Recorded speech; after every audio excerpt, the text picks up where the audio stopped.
ගරු කාරක සභාවේ සභාපතිතුමනි, විශේෂයෙන්ම අපි අද මුදල් අමාත්‍යාංශය පිළිබඳවත් ඒ වගේම පරිපූර්ණක ඇස්තමේන්තුවක් පිළිබඳවත් ඒ වගේම මහජන ආරක්ෂක පනත යටතේ හදිසි නීතිය පැනවීම පිළිබඳවත් රෙගුලාසි මෙම පාර්ලිමේන්තුවේ සම්මත කර ගැනීම සඳහා ඉදිරිපත් කරලා තිබෙනවා.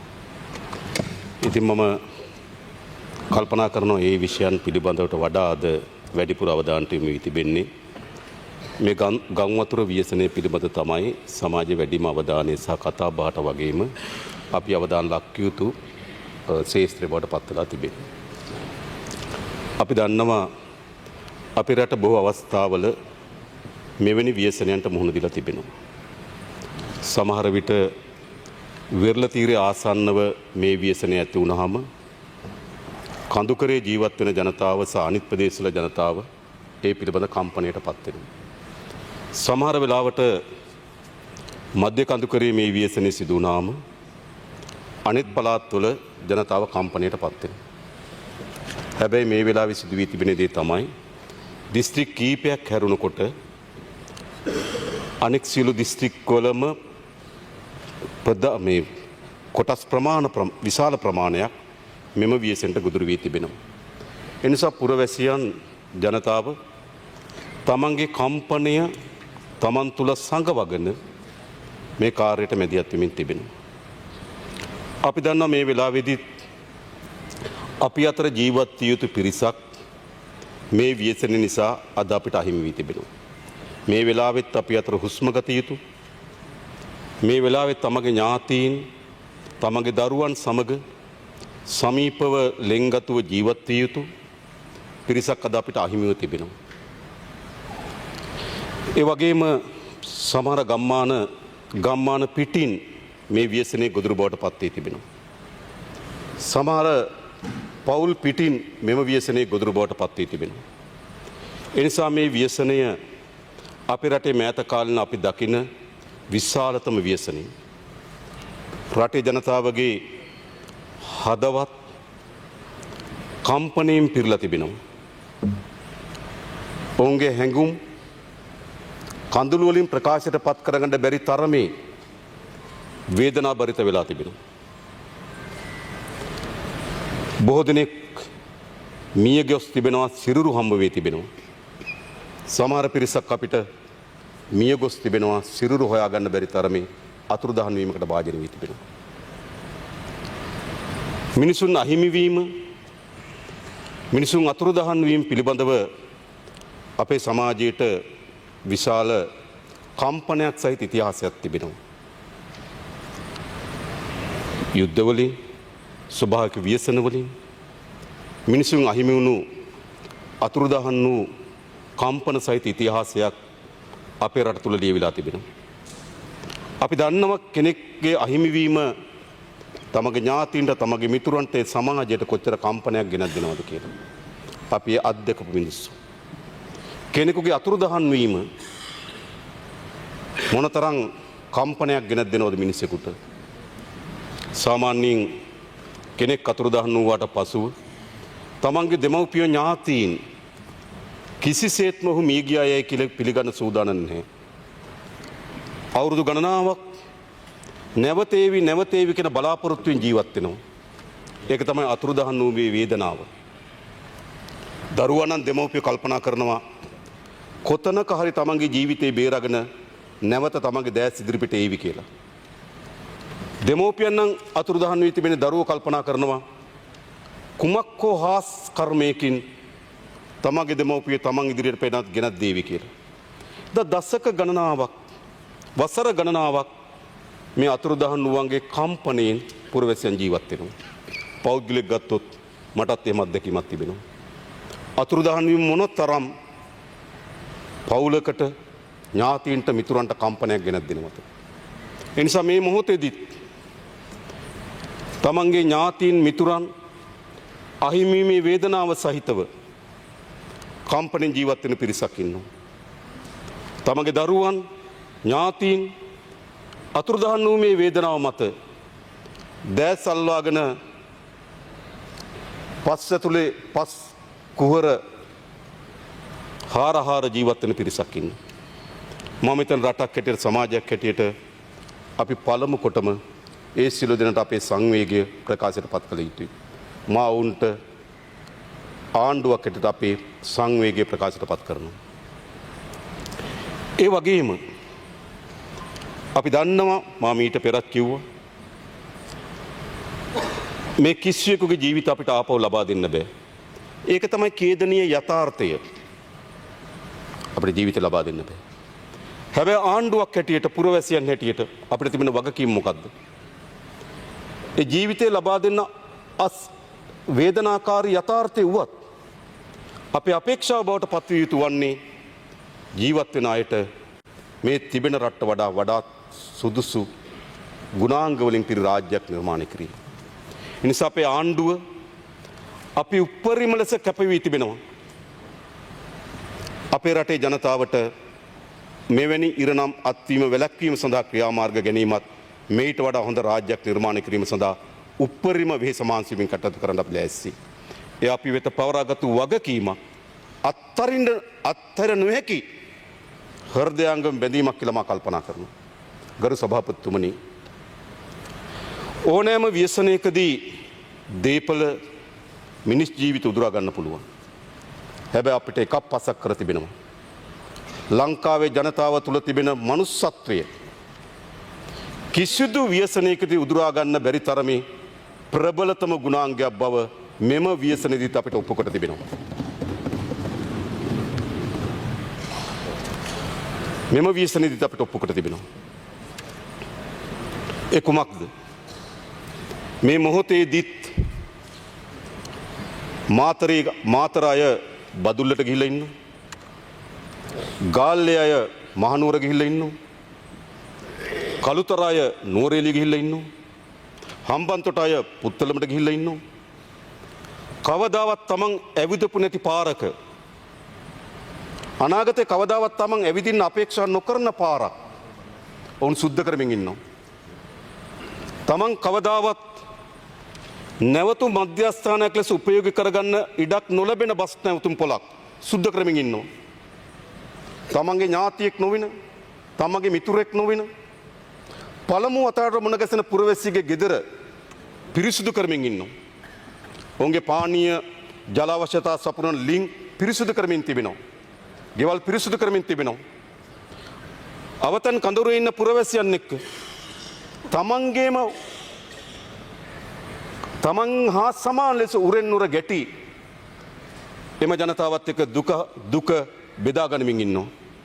ඒක තමයි මම හිතන්නේ අපේ රට තුල කුමන ව්‍යසනයකදීවත් උදුරා ගන්න බැරි මනුස්සත්වය මෙම ව්‍යසනයේදී අපිට ඔප්පු කරමින් තිබෙනවා. ඊටමත් කුඩා දරුවන් තමන් රුපියල් 2 එක්රැස් කරගත්තු කැටය ගෙනල්ලා සාන සේවා සඳහා දෝතින් පිරිනමනවා. එක තාත්තා කෙනෙක් කියනවා මට තියෙන එකම සම්පත තමයි මේ මගේ වත්තේ තිබුණු කෙසෙල් කන මම ඒක ගෙනල්ලා දෙන්නම් කියලා පොඩ්ඩ පිරිනමනවා. ඒ වගේම විදේශගත ශ්‍රී ලාංකිකයන් මේ මොහොතේදීත් අපේ මාතෘභූමිය සහ අපේ රටේ ජනතාවට ඇති වී තිබෙන මේ ඛේදවාචක පිළිබඳව දිවාරයන් නොබලා වේසමින් තිබෙනවා. ලේ ප්‍රමාණයක් අඩුයි කියලා ලේ බැංකුව දැනුම් දුන්නාට පසුව මං හිතන්නේ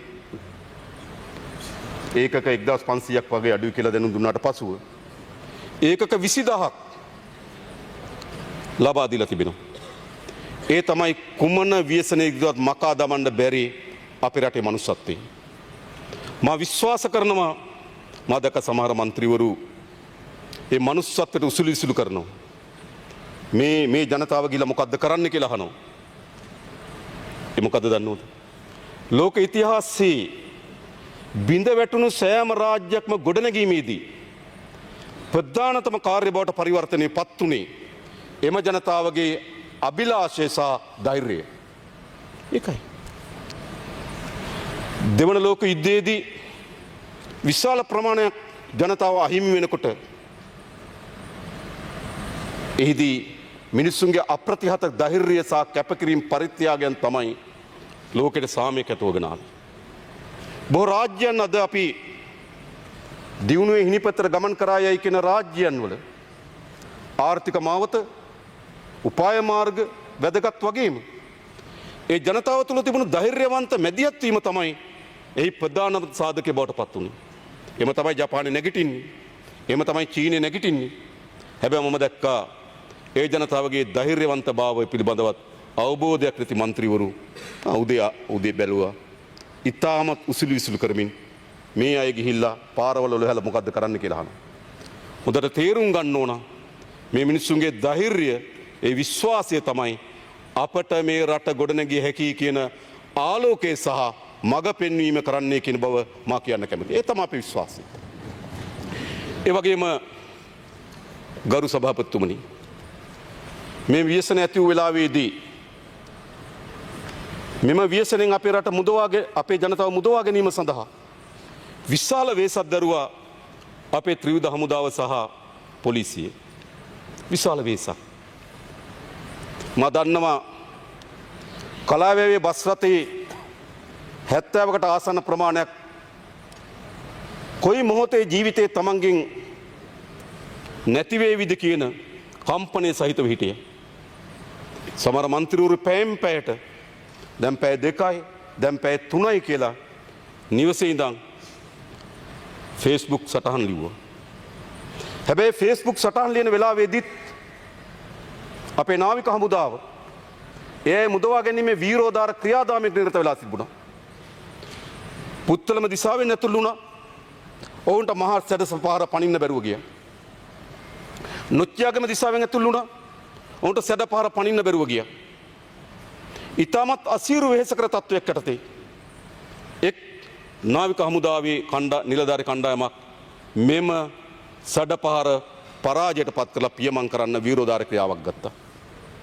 ඒකේ ප්‍රතිඵල හැටියට ඒ බස් රථයේ හිටපු පිරිස් වහල තුලට ගේන සමත් වුණා. වහලට ගෙනලා ඉතා කෙටි වෙලාවකදී බස් එක ගහගෙන ගියා. හැබැයි මොකද සිද්ධ වුණේ? ඒ නාවික හමුදා නිලධාරීන් ගමන් කරපු බෝට්ටුවද ක්‍රියාවිරතභාවයට පත් වුණා. අවසානයේ මොකද සිද්ධ වුණේ?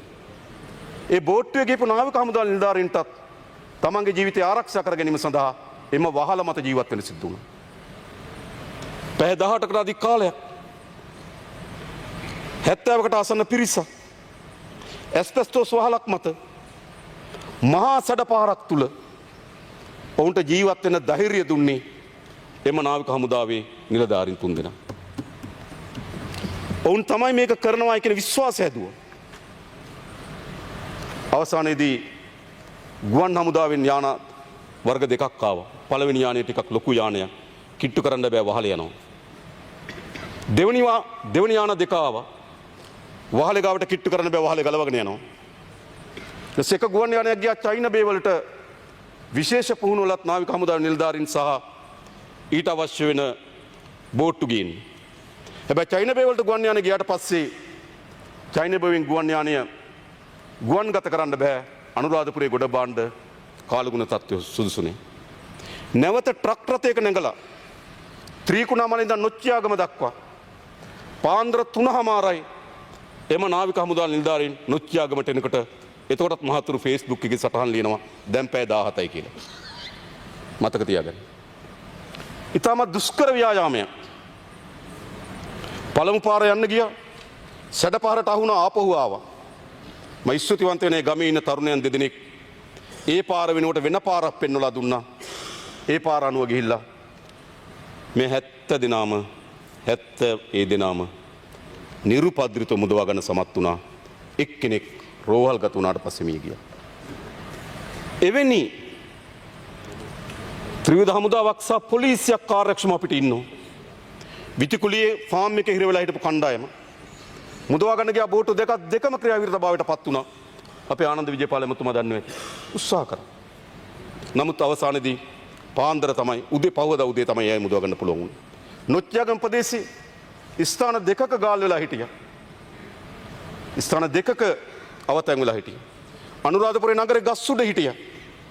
සමහර තැන්වල පොල් ගස් වල නැගලා පුරවැසියන් ජීවිතේ බේරා ගැනීම සඳහා උත්සාහ කරමින් තිබුණා. කලාවේ පහළ පොල් ගස් වල හිටියා. හැබැයි අපේ ගුවන් හමුදාවත් ඉතාමත් වික්‍රාමිත විරෝධාර ක්‍රියාවන් හරහා එමය මුදවා ගන්න සමත් වුණා. ඊට පස්සේ අපිට එළම වාර්තා වෙනවා මාවිල්ලාරුස් බැම්ම කඩාගෙන යෑම අනතුරට මුහුණ දෙනවා කියලා. මට රාත්‍රී 12ට කතා කරේ සේරුවල අපේ හාමුදුරන් වහන්සේ. මේ බැම්ම කඩාගෙන යනවා පාන්දර 3ට විතර. ඒ වෙනකොටත් අපේ දේශපාලන අධිකාරිය ඊට මැදිහත් වෙලා ඒ පිළිබඳ මැදිහත් වෙමින් තිබුණා. ඒ වෙලාවේ නැවත හමුදාව පොලිසිය ප්‍රගතිශීලී පුරවැසියන් මැදිහත් වෙලා ගෙදර නිදාගෙන ඉන්න අය ඇහැරව සේරුවිල පන්සල තියෙන මේ ප්‍රදේශයේ උස් බිම් කණ්ඩියක එතෙන්ට මේ යගෙන ඉච්ච දහස් ගණනක් කවුද? අපේ රටේ ත්‍රිවිධ හමුදාව සහ පොලිසිය. හැබැයි ඒ වගේ මා දන්නවා එම මෙහෙයුමේදී විශේෂයෙන්ම අපේ ඉතාමත් නිර්භීත අපේ නිර්මාල් සියඹලාපිටිය කියන ගුවන් හමුදා නිලධාරියා ඒ වික්‍රමාන්විත ක්‍රියාදාමය හරහා ජීවිතක්ෂයකපත් වුණා. ඔහු මිය යන මොහොතේදීත් අනෙකාගේ ජීවිතය ගැන කල්පනා කරමින් මිය ගිය මිනිස්සු. එනිසා ඉතිහාසය ඒ මිනිසුන්ගේ කතාවලින් ලියවෙන බව මතක තබා ගන්න ඕන. මේ වහසේ බස් දොඩවන මිනිසුන්ට වඩා තර මතක තබා ගන්න. ඒ වගේම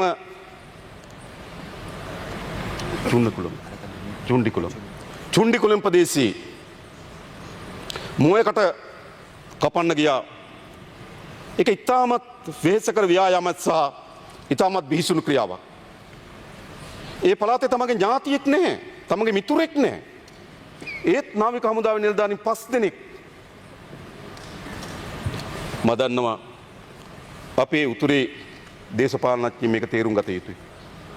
5 දෙනෙක් සැඩපාරට අවුලා අතුරුදහන් වුණා.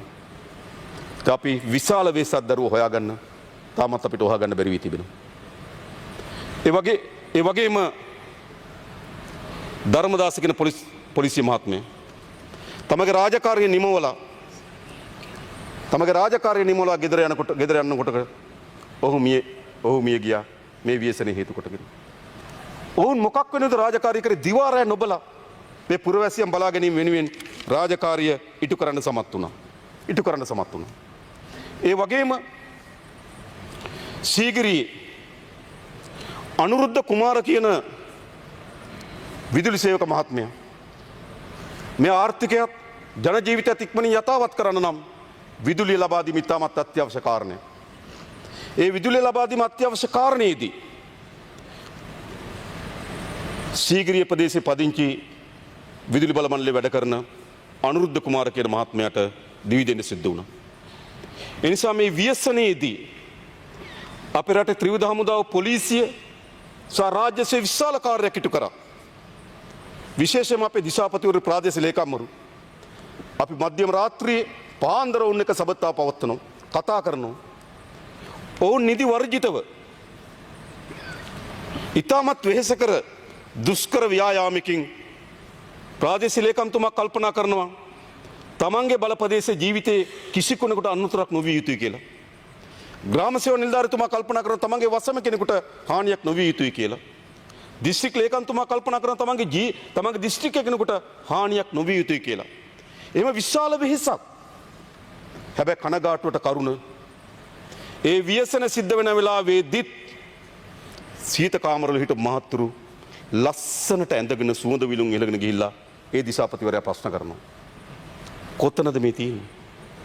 එනිසා අපි මේ රාජ්‍ය සේවයේ මේ ව්‍යසනයේදී මේ කරන කාර්යභාරය පිළිබඳව අපි බෙහෙන් විශ්වතිවන්ත විය යුතුයි. උන් විශාල කාර්යයක් ඉටු කරා. ඒ රාජ්‍ය සේවයට විශේෂම සඳහන් කළ යුතුයි අපේ සෞඛ්‍ය සේවාංශ. මෙවැනි ව්‍යසනයකදී වඩාත් කාර්යක්ෂම ජීවිත ආරක්ෂා කර ගැනීම සඳහා ඔවුන් රැක බලා ගැනීම සඳහා විශාල කාර්යක්ෂම සේවයක් සෞඛ්‍ය සේවාවන් විසින් ලබා දිය යුතුයි.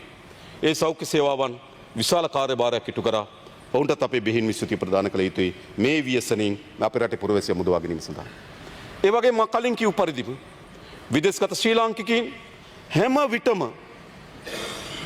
අපේ රටේ කුමන හෝ තත්ත්වයක් ඇති වෙනවා නම් ඒ පිළිබඳ විශාල කම්පනයක යුතුව මේ කාර්යයට මැදිහත් වුණා. අපි ස්තුතිවන්ත විය යුතුයි. ඒ වගේම මා දන්නවා අපේ මිතුරු රාජ්‍යයන් අපිට ඉතා අඩු මුදවා ගැනීමේ මෙවලම් තිබෙන්නේ. ඉතාමත් අඩුම පසුව වාර්තා කරන්නන් පිළිබඳ. ඉතාමත් අඩුවේ මෙවැනි ව්‍යසනයකට මුහුණ දීම සඳහා අවශ්‍ය වෙන යටිතල පහසුකම් අපිට තිබෙන්නේ. හැබැයි අපේ අසල්වැසි රාජ්‍යයන් ඉතා වේගයෙන් අපිට අවශ්‍ය වෙන යටිතල පහසුකම් සම්පූර්ණ කිරීම සඳහා හෙලිකොප්ටර්, බෝට්ටු රථ, අනිකුත් යන්ත්‍රෝපකරණ, ඒ වගේම පුහුණු බටපිරිස් සහ පුහුණු සෞඛ්‍ය පිරිස් අපිට අද එවලා තිබෙනවා. ඒ නිසා මා ඒ සියලු විදේශ රාජ්‍යංග අපේ මිතුරන්ට අපි බෙහෙවින් විශ්වතුවන්ත වෙනවා ශ්‍රී ලංකාව මේ ඇති වූ අර්බුදය මුදවා ගැනීම සඳහා දරන ලද වෙහෙසට. දැන් ඊළඟ අපිට තියෙන්නේ කුමක්ද?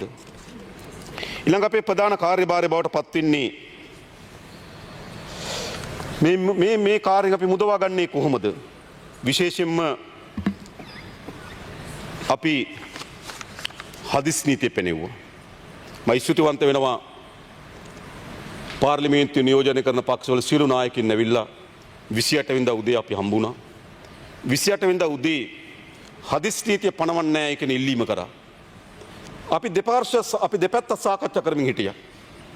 මේ ව්‍යසනයට අපි මුහුණ දෙන්නේ මහජන ආරක්ෂක මොනතෙන් අපිට ලබා දීලා තියෙන බලතල අනුවද අපි මේකට ක්‍රියාත්මක වෙන්නේ ව්‍යසන කළමනාකරණ පනතෙන් ලබා දී තියෙන බලතල අනුවද කියලා. අපි බලපුවා මොකක්ද සිද්ධ වෙන්නේ? ව්‍යසන කළමනාකරණ පනත අනුව මදක් එක මන්ත්‍රීවරයෙක් ഘോഷා කරනවා ව්‍යසන කළමනාකරණ කමිටුව අනුව ජනාධිපතිවරයා ඒක කළ යුතුමයි කියලා. නමුත් මා එතුමාටත් රටටත් දැනගෙන වෙනුවෙන් කියන කැමති ව්‍යසන කළමනාකරණ පනතේ තිබෙන්නේ විශේෂයෙන්ම ගත්තොත් මුළු රටේම ව්‍යසන තත්ත්වයක් පවතින බව ප්‍රකාශයට පත් කරනු ලැබිය හැකිය. ජනාධිපතිවරයාට අවශ්‍ය නම් ව්‍යසන කළමනාකරණ පනත යටතේ ව්‍යසන තත්ත්වයක් ප්‍රකාශ කරන්න පුළුවන්. එහෙම නැත්නම් මහජන ආරක්ෂක පනත යටතේ අපිට ක්‍රියාමාර්ග ගන්න පුළුවන්. ඒතර අපි මුහුණ දීපු ප්‍රශ්නේ මොකද්ද? ව්‍යසන කළමනාකරණ පනත බැලුවොත් අවුරුදු 7කට පස්සේ ව්‍යසන කළමනාකරණ සභාවක් ඇඳෙව්වේ පහුගිය අගෝස්තු මාසයේ 6 වෙනිදා. අවුරුදු 7කට පස්සේ විපක්ෂ නායකතුමා ඒක නියෝජනය කරනවා. විපක්ෂ පාර්ලිමේන්තු මන්ත්‍රීවරු ඒක නියෝජනය මට මතක මරික්කාර් මැතිතුමා ඇතුළු මන්ත්‍රීවරු කීප දෙනෙක් සහභාගී වෙලා හිටියා. හැබැයි විපක්ෂ නායකතුමා සහභාගී වුණේ නැහැ. පසුව කියන්න කැමති මම මේ ව්‍යසනයේ සිදු වුණාට පස්සේ ව්‍යසන සභාවක් ඇඳෙව්වා. ඒකට විපක්ෂ නායකතුමා සහභාගී වුණා. ඒද අගෝස්තු මාසයේ 6 වෙනිදා ව්‍යසන කළමනාකරණ සභාවේ අපේ තීන්දුව මොකද්ද? මේ ව්‍යසන කළමනාකරණ පනත දුබල බව. එනිසා මේක සංශෝධනය කළ යුතු බව තමයි අපේ තීරණ බවට පත් වුණේ. එනිසා ව්‍යසන කළමනාකරණ පනත මෙවැනි අභියෝගයකට මුහුණ දීම සඳහා ශක්තිමත් පනතක් නොවේ. ඒ විතරක් නෙවෙයි. ඒ පනත අනුව කියන මෙහෙම ව්‍යසන කළමනාකරණ සැලස් මෙහෙම තියෙනවා. මම අවශ්‍ය කෑලි විතරක් කරන ව්‍යසන කළමනාකරණ සැලැස්මක් පිළියෙල කිරීම සෑම අමාත්‍යංශයකම ආණ්ඩුවේ දෙපාර්තමේන්තුවම සහ රාජ්‍ය සංස්ථාව කාර්ය වන්නේය. ඒ කියන්නේ ව්‍යසන කළමනාකරණ පනත ක්‍රියාත්මක කරන්න නම් සෑම අමාත්‍යංශයක්ම සෑම දෙපාර්තමේන්තුවක්ම සෑම ආයතනයක්ම තමන්ගේ ව්‍යසන කළමනාකරණ සැලැස්ම හදලා තියෙන්න ඕන. හැබැයි එහෙම සැලැස්මක් නේ. ඒතර අපි කල්පනා කරා ව්‍යසන කළමනාකරණ පනත යටතේ අනේක දුබලයි මේ අවස්ථාවට මුහුණ දෙන්න බෑ. ඒ නිසා වඩා ශක්තිමත් වෙන්නේ කුමක්ද? වඩා ශක්තිමත් වෙන්නේ මහජන ආරක්ෂක පනතේ දෙවනි අධිකාරියට යන බලය ක්‍රියාත්මක කිරීම. ඒ අනුව තමයි විපක්ෂ නායකවරුන් විශේෂම වුණ ඉල්ලා හිටියේ හදිස් නීතිය පනවන්න කියලා. මතකද? හදිස් නීතිය පනවන්න. ඒ නිසා අපි මහජන ආරක්ෂක පනත යටතේ තමයි මේ නියෝග පැනෙව්වේ. ඒ තමයි අද සම්මත කරලා දෙන්න කියලා මම ඉල්ලන්නේ. ඇයි? සාමාන්‍ය නීති අපිට ප්‍රමාණවත් නැහැ. මෙවැනි ව්‍යසනයකදී ඒට මුහුණ දීම සඳහා සාමාන්‍ය නීතිය ප්‍රමාණවත් නැහැ. ද සාමාන්‍ය නීතියට උඩින් තිබෙන ශක්තිමත් නීතියක් අපිට අවශ්‍යයි මෙවැනි ව්‍යසනයකදී. ඒ අනුව තමයි අපිට අත්‍යවශ්‍ය කොමසාරිස් ජනරාල්වරයෙක් පත් කිරීමේ හැකියාව තිබෙන්නේ. ඒ අනුව තමයි අපිට මාතර වැඩ කරන RDA නිලධාරියා අපිට බදුලට එවන්න පුළුවන්කම ලැබෙන්නේ. ඒ අනුව තමයි මාතර ප්‍රාදේශ සභාවේ උපකරණ බදුල්ලේ වැඩ කරන්න යවන්න පුළුවන්කම ලැබෙන්නේ. අත්‍යවශ්‍යම කොමසාරිස්වරයෙක් පත් කරන්න ඕන. ඒ නිසා අපි තාම පැහැදිලි කිසිසේත්ම ව්‍යවස්ථාව හෝ පනත් උල්ලංඝනය කරලා නැහැ. අපි බැලුවේ මේ ව්‍යසනයට මුහුණ දීම සඳහා වඩාත් යෝග්‍ය පනත කුමක්ද? වඩාත් යෝග්‍ය නීතිය මොකක්ද? අපි කල්පනා කරා වඩාත් යෝග්‍ය නීතිය පනත මහජන ආරක්ෂක පනත කියලා. ඒකට විපක්ෂ මන්ත්‍රීවරුන්ගේ නායකයන්ගේ සහායත් ලැබුණා. මම බෙහෙවින් නිශ්චිතවන්ත නැහැ පිළිබඳව. හැබැයි මම එකක් කියන්න කැමතියි. මේ මහජන ආරක්ෂා පනත කිසිසේත්ම ජනතාවගේ ප්‍රජාතන්ත්‍රවාදී අයිතීන් උල්ලංඝනය කිරීම සඳහා උපයෝගී කරගන්නේ නැහැ.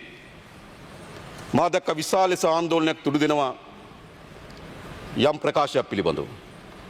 කිසිසේත් හිතන්න එපා. මාව හෝ අපේ අමාත්‍යවරු විවේචනය කිරීම අපි ගණන් ගන්නවත් නෑ. අවලාද අදාළව නෑ.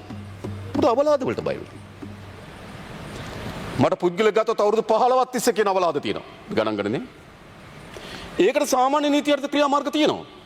මට ওই විදියට ලේක් හවුස් එකකින් අවලාදයක් ගැව්වා. මං උසාවියට ගියා. මට ලක්ෂ 10ක වන්දියක් ගෙව්වා. ওই විදියටම මම පාර්ලිමේන්තු මන්ත්‍රීවරයෙක් මෝල්ටාවල සල්ලි පිළිබඳ අවලාදයක් ගෙව්වා. අධිකරණය සමාව ගත්තා. ජනවාරි මාසෙත් එක්කනේ සමාව ගන්න ඉන්නේ. ඒක තමයි සාමාන්‍ය නීතිය. අපි කිසිසේත්ම මෙම නීතිය උපයෝග කරගන්නේ නැහැ එවැනි දේ සඳහා. හැබැයි මෙම නීතිය උපයෝග කරගන්නවා ජනතාව බියවද්දන්න, ජනතාව නොමග යවන්න, මේ සාමකාමී තත්ත්වය අවුල් කිරීම සඳහා ව්‍යසනකාරී ප්‍රජාව ඇතුලේ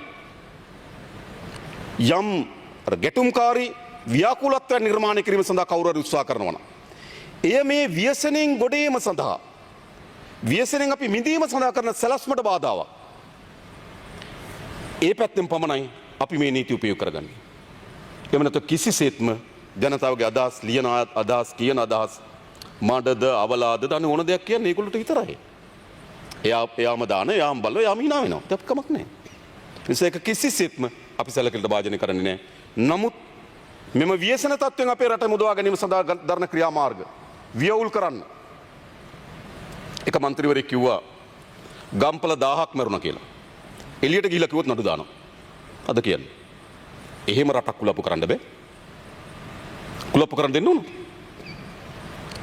කම්පල 1000ක් මරුවා කියලා මෙතෙන් නම් කෑ ගහලා කියනකොට පාර්ලිමේන්තු වරප්‍රසාද වලට මුවා වෙලා කියන්න පුළුවන්. හැබැයි මොනතරම් ගම්පල ප්‍රදේශ ජීවත් වෙන පුරවැසියෙක් මොකද හිතන්නේ? මොකද කල්පනා කරන්නේ? ඒ වගේම අපි දන්නවා ගම්පල ආශ්‍රිත මුස්ලිම් ජනතා ප්‍රජාවක් හිතන්නේ ඉන්නේ. ඒක කට්ටිය කල්පනා කරන මුස්ලිම් ප්‍රජාවට අඩු සැලකිල්ලක් තියෙන්නේ. පුළුවන් කියන්නේ එළිය කියලා. අන්න ඒවට නම් මේ නීති උපයෝග කරගන්න. මම කියන්නේ. අපිට අවශ්‍යකම තිබෙන්නේ ඊටම සාමකාමී ප්‍රවේශම් සහගත මැදිහත්වීමක් අවශ්‍යයි මේ රට ගොඩනැගීම සඳහා. මේ ව්‍යසනයෙන් අපි ගොඩ ඒම සඳහා. නිසා එවැනි ධර්ම ප්‍රයත්නයන් වලට හැරුණකොට ඔය කුඩා සිදුවීම් කිසිසේත්ම මේ මර්ධන නීති උපයෝග කරගන්නේ නැහැ. ඊළඟ විශේෂයෙන්ම අපි කරපු දේ තමයි පාර්ලිමේන්තුවත් මම දැක්ක 26 වෙනිදා වගේ 27 වගේ පාර්ලිමේන්තු විශාල ලෙස ආందోලනයට තුඩු දුන්නා. මේ ප්‍රාදේශීය ලේකම්වරුන්ට මුදල් නිදහස් කරන්න පුළුවන්. මුදල් හිතුසේ පරීක්ෂා කරන්න පුළුවන්. සමහර අය කියන්න පටන් ගත්තා රාජ්‍ය සේව අකර්මණ්‍ය වෙලා තියෙනවා කියලා කරා. රාජ්‍ය නිලධාරි බයයි කියලා පටන් ගත්තා. මේ බොරු. සමහර අය කිව්වා රාජ්‍ය නිලධාරීන්ට මොනවා හරි වුණොත් ඒගොල්ලෝ පෙනී හිටිනවා කිව්වා. මම කියන්නම්. මේ ව්‍යායාමයේදී සද්භාවයෙන් මේ කාර්යයන් කිරීම සඳහා මෙදියත් තුන හැම නිලධාරියෙක්ම ආරක්ෂා කරගන්න අපි. මම දන්නවා. ඒ නිසා අපි මොකද කරේ? අපි ලිහිල් කරපු බලයක් දුන්නා. ලංකාවේ පළමු වතාවට අපි ප්‍රාදේශීය ලේකම්වරයෙකුට ලක්ෂ 500 දක්වා වියදම් කිරීමේ බලයක් දුන්නා. දිස්ත්‍රික් ලේකම්වරයෙකුට ලක්ෂ 1000 දක්වා වියදම් කිරීමේ බලය දුන්නා. අමාත්‍යාංශ ලේකම්වරයෙකුට ලක්ෂ 1000 දක්වා වියදම් කිරීමේ බලය දුන්නා. ඇයි? අපි විශ්වාස කරන මේ නිලධාරීන්. ඔවුන් මෙවැනි ව්‍යසනයකදී මා විශාල අල්ලස දූෂණේ මේකෙන් අයතාලේ සුපයාගනී කියලා අපි හිතන්නේ නැහැ. අපි මේ රාජ්‍ය සේවය විශ්වාස කරන නිසා. මේ ප්‍රබල ලෙස විශ්වාස කරනවා. එහෙම නැතු රටක ඉස්සරහට යන්න බෑ. හැබැයි අපිට විවේචනයක් තියෙනවා කාත් එක්කද? පරණ දේශපාලන වලල්ලත් එක්ක එකතු වෙලා කරපු විනාශයන් තියෙනවා. ඒවා අදාළ නීතිමය ක්‍රියාමාර්ග හරහා යාවි අපිට උන් නිදහස්. ඇයි අපි එහෙම නිදහසක් දුන්නේ? දැන් අපි දන්නවා අපිට ගුවන්තොටුපොළ වේගයෙන් අපිට ක්‍රියාත්මක කරගන්න ඕනකම තිබුණා. වරාය වේගයෙන් සක්‍රිය කරගන්න ඕනකම තිබුණා. හැබැයි ගුවන්තොටුපොළේ සේවකීන් එන්න බැරි නම් එයාපෝට් එකට. වරාය සේවකින්ට එන්න බැරි නම් එයාපෝට් එකට. අපි ලේකම්වරයාට බලයක් දෙනවා. ඔබට ඔබගේ නිලධාරීන් ආසන්න හෝටලයකට රඳව ගන්න වියදම් දරන්න. අපිට ඕන මේ ක්‍රියාත්මක කරන්න. ඒ බලය දුන්න අපි අමාත්‍යාංශ ලේකම්වරුන්ට. ඒ වගේම සාමාන්‍යයෙන් ගත්තොත් ග්‍රාම සේවක මහත්මයාටත් රුපියල් 50000 දක්වා වියදම් කිරීමේ බලය දුන්නා.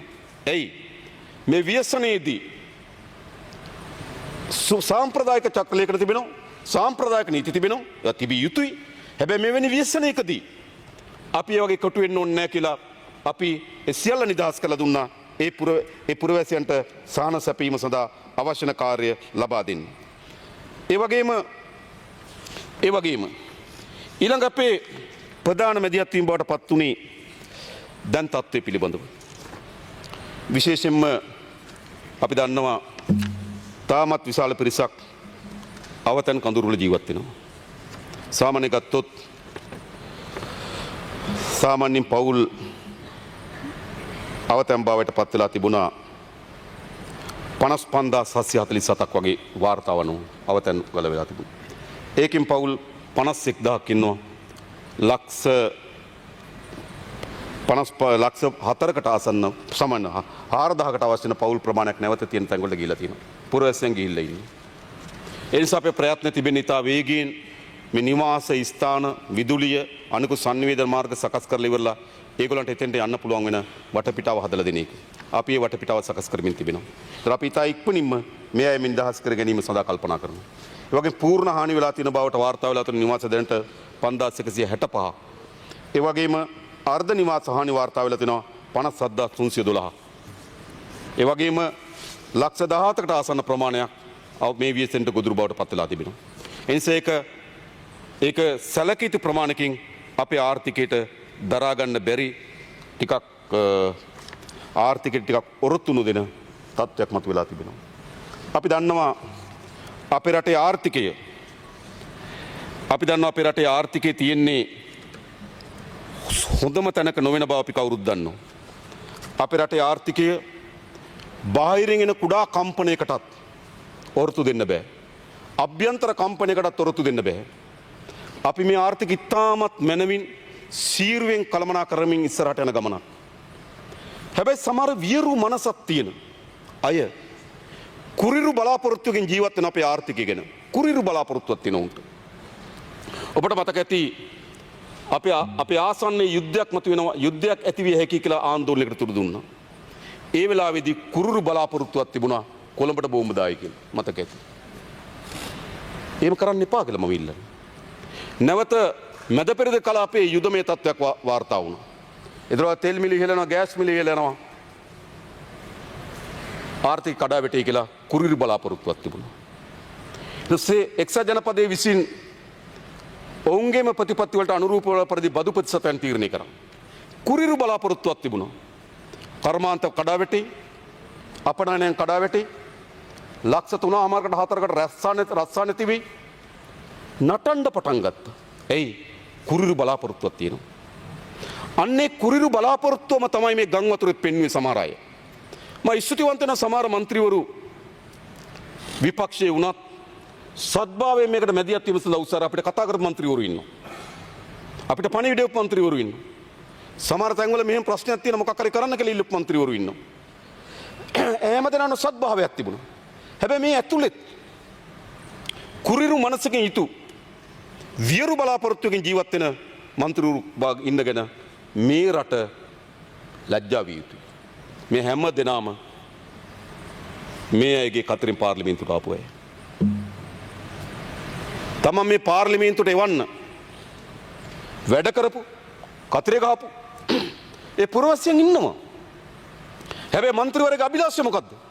ගම්පලින් 1000යි. මොකද්ද මේ? එවැනි කුරුරු මනසකට අපි ඉඩ දිය යුතුද? ඉඩ දෙන්න බෑ.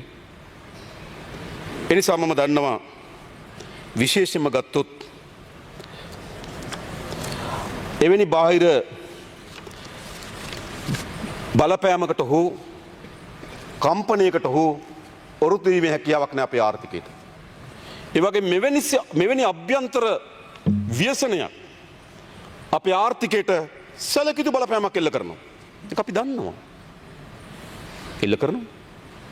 මොකද අපි සීරුවෙන් ක්‍රමානුකූල මේ ආර්ථිකය ගොඩනගමින් ඉන්න අවස්ථාවක් මේක. 1977න් පස්සේ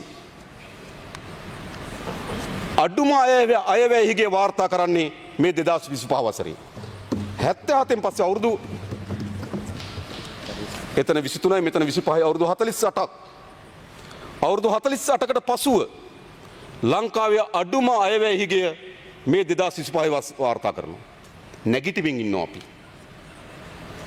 2007න් පසුව ලංකාවේ වැඩිම රාජ්‍ය ආදායම් වාර්තා කරනවා. 2007 ආසන්න වශයෙන් 16.6ක් තිබුණා. මේ අවුරුද්දේ අපි 15.9ක ආදායමක් වාර්තා කරනවා. 1977 අයවැයහිගිය 4.5යි. මේ අවුරුද්දේ අයවැයහිගිය 4.5 දක්වා අඩු වෙනවා. අපි 6.8ක් ඇස්ටිමේට් කළා 4.77 අපි නැගිටිනවා.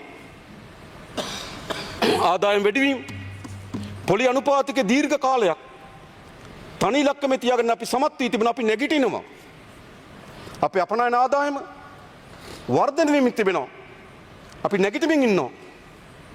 අපේ සංචාරක ආදායම් වැඩි වෙමින් තිබෙනවා. නැගිටමින් ඉන්නවා. අපේ විදේශ සංක්‍රාම වැඩි වෙමින් තිබෙනවා. නැගිටමින් ඉන්නවා. ඒ නිසා මම හිතනවා අපි ඉතාමත් ශක්තිමත්ව නැගිටමින් ඉන්න වෙලාව. ඒතර මම දැක්ක මේ පාර්ලිමේන්තුවේ දිගටම කරුණු ඉදිරිපත් කරා ආණ්ඩුව වියදම් කරලා නැහැ කියලා. ආණ්ඩුව වියදම් කරලා නැහැ කියලා. අපි අයවැය ලේඛන ඉදිරිපත් කරේ මාර්තු මාසේ 21 වෙනිදා තමයි අයවැය ලේඛන සම්මත කරේ. ඒ හා සමාන ලෙසම පළාත් පාලන මැතිවරණය ආවා. ඒ මැතිවරණය වුණේ මැයි මාසේ 6 වෙනිදා. බාධාවන් තිබුණා. එතන අපිට වියදම් කරන්න පටන් ගන්නේ මැයි මාසේ 6. අනෙක් හැම අයවැය ලේඛනයකටම ජනවාරි 1 වෙනිදා වියදම් කිරීමේ හැකියාව ලැබුණා. අපිට වියදම් කිරීමේ හැකියාව ලැබුණේ මැයි මාසේ 6. එහෙම වියදම් කරත් අපේ ප්‍රාග්ධන වියදම් කොයි මට්ටමේද තියෙන්නේ? මම කියන්නම්. 2021 නොවැම්බර් මාසේ වෙනකොට ප්‍රාග්ධන වියදම් 41.9 මුළු නොවැම්බර් දක්වා මුළු කාලෙම ක්‍රියාත්මක වෙලා. 2022 43.1යි. 2023 37.4යි. 2024 41.2යි. 2025 45.6යි. ඒ 2021න් පසුව මැයි මාසෙන් ආරම්භ කරලා වියදම් වැඩිම ප්‍රාග්ධන වියදම් කරපු වර්ෂය බවට පත් වෙලා තිබෙනවා මේක. මම දැක්ක ගොඩක් අය කියනවා සල්ලි මම හිතනවා ගොඩාක් බිල් මේ දෙසැම්බර් මාසේ ගෙවීමට නියමිතව තිබුණා. ගොඩාක් බිල්. ඒ නිසා මේක විශාල අගයකින් තව වැඩි වෙන බව මට විශ්වාසයි.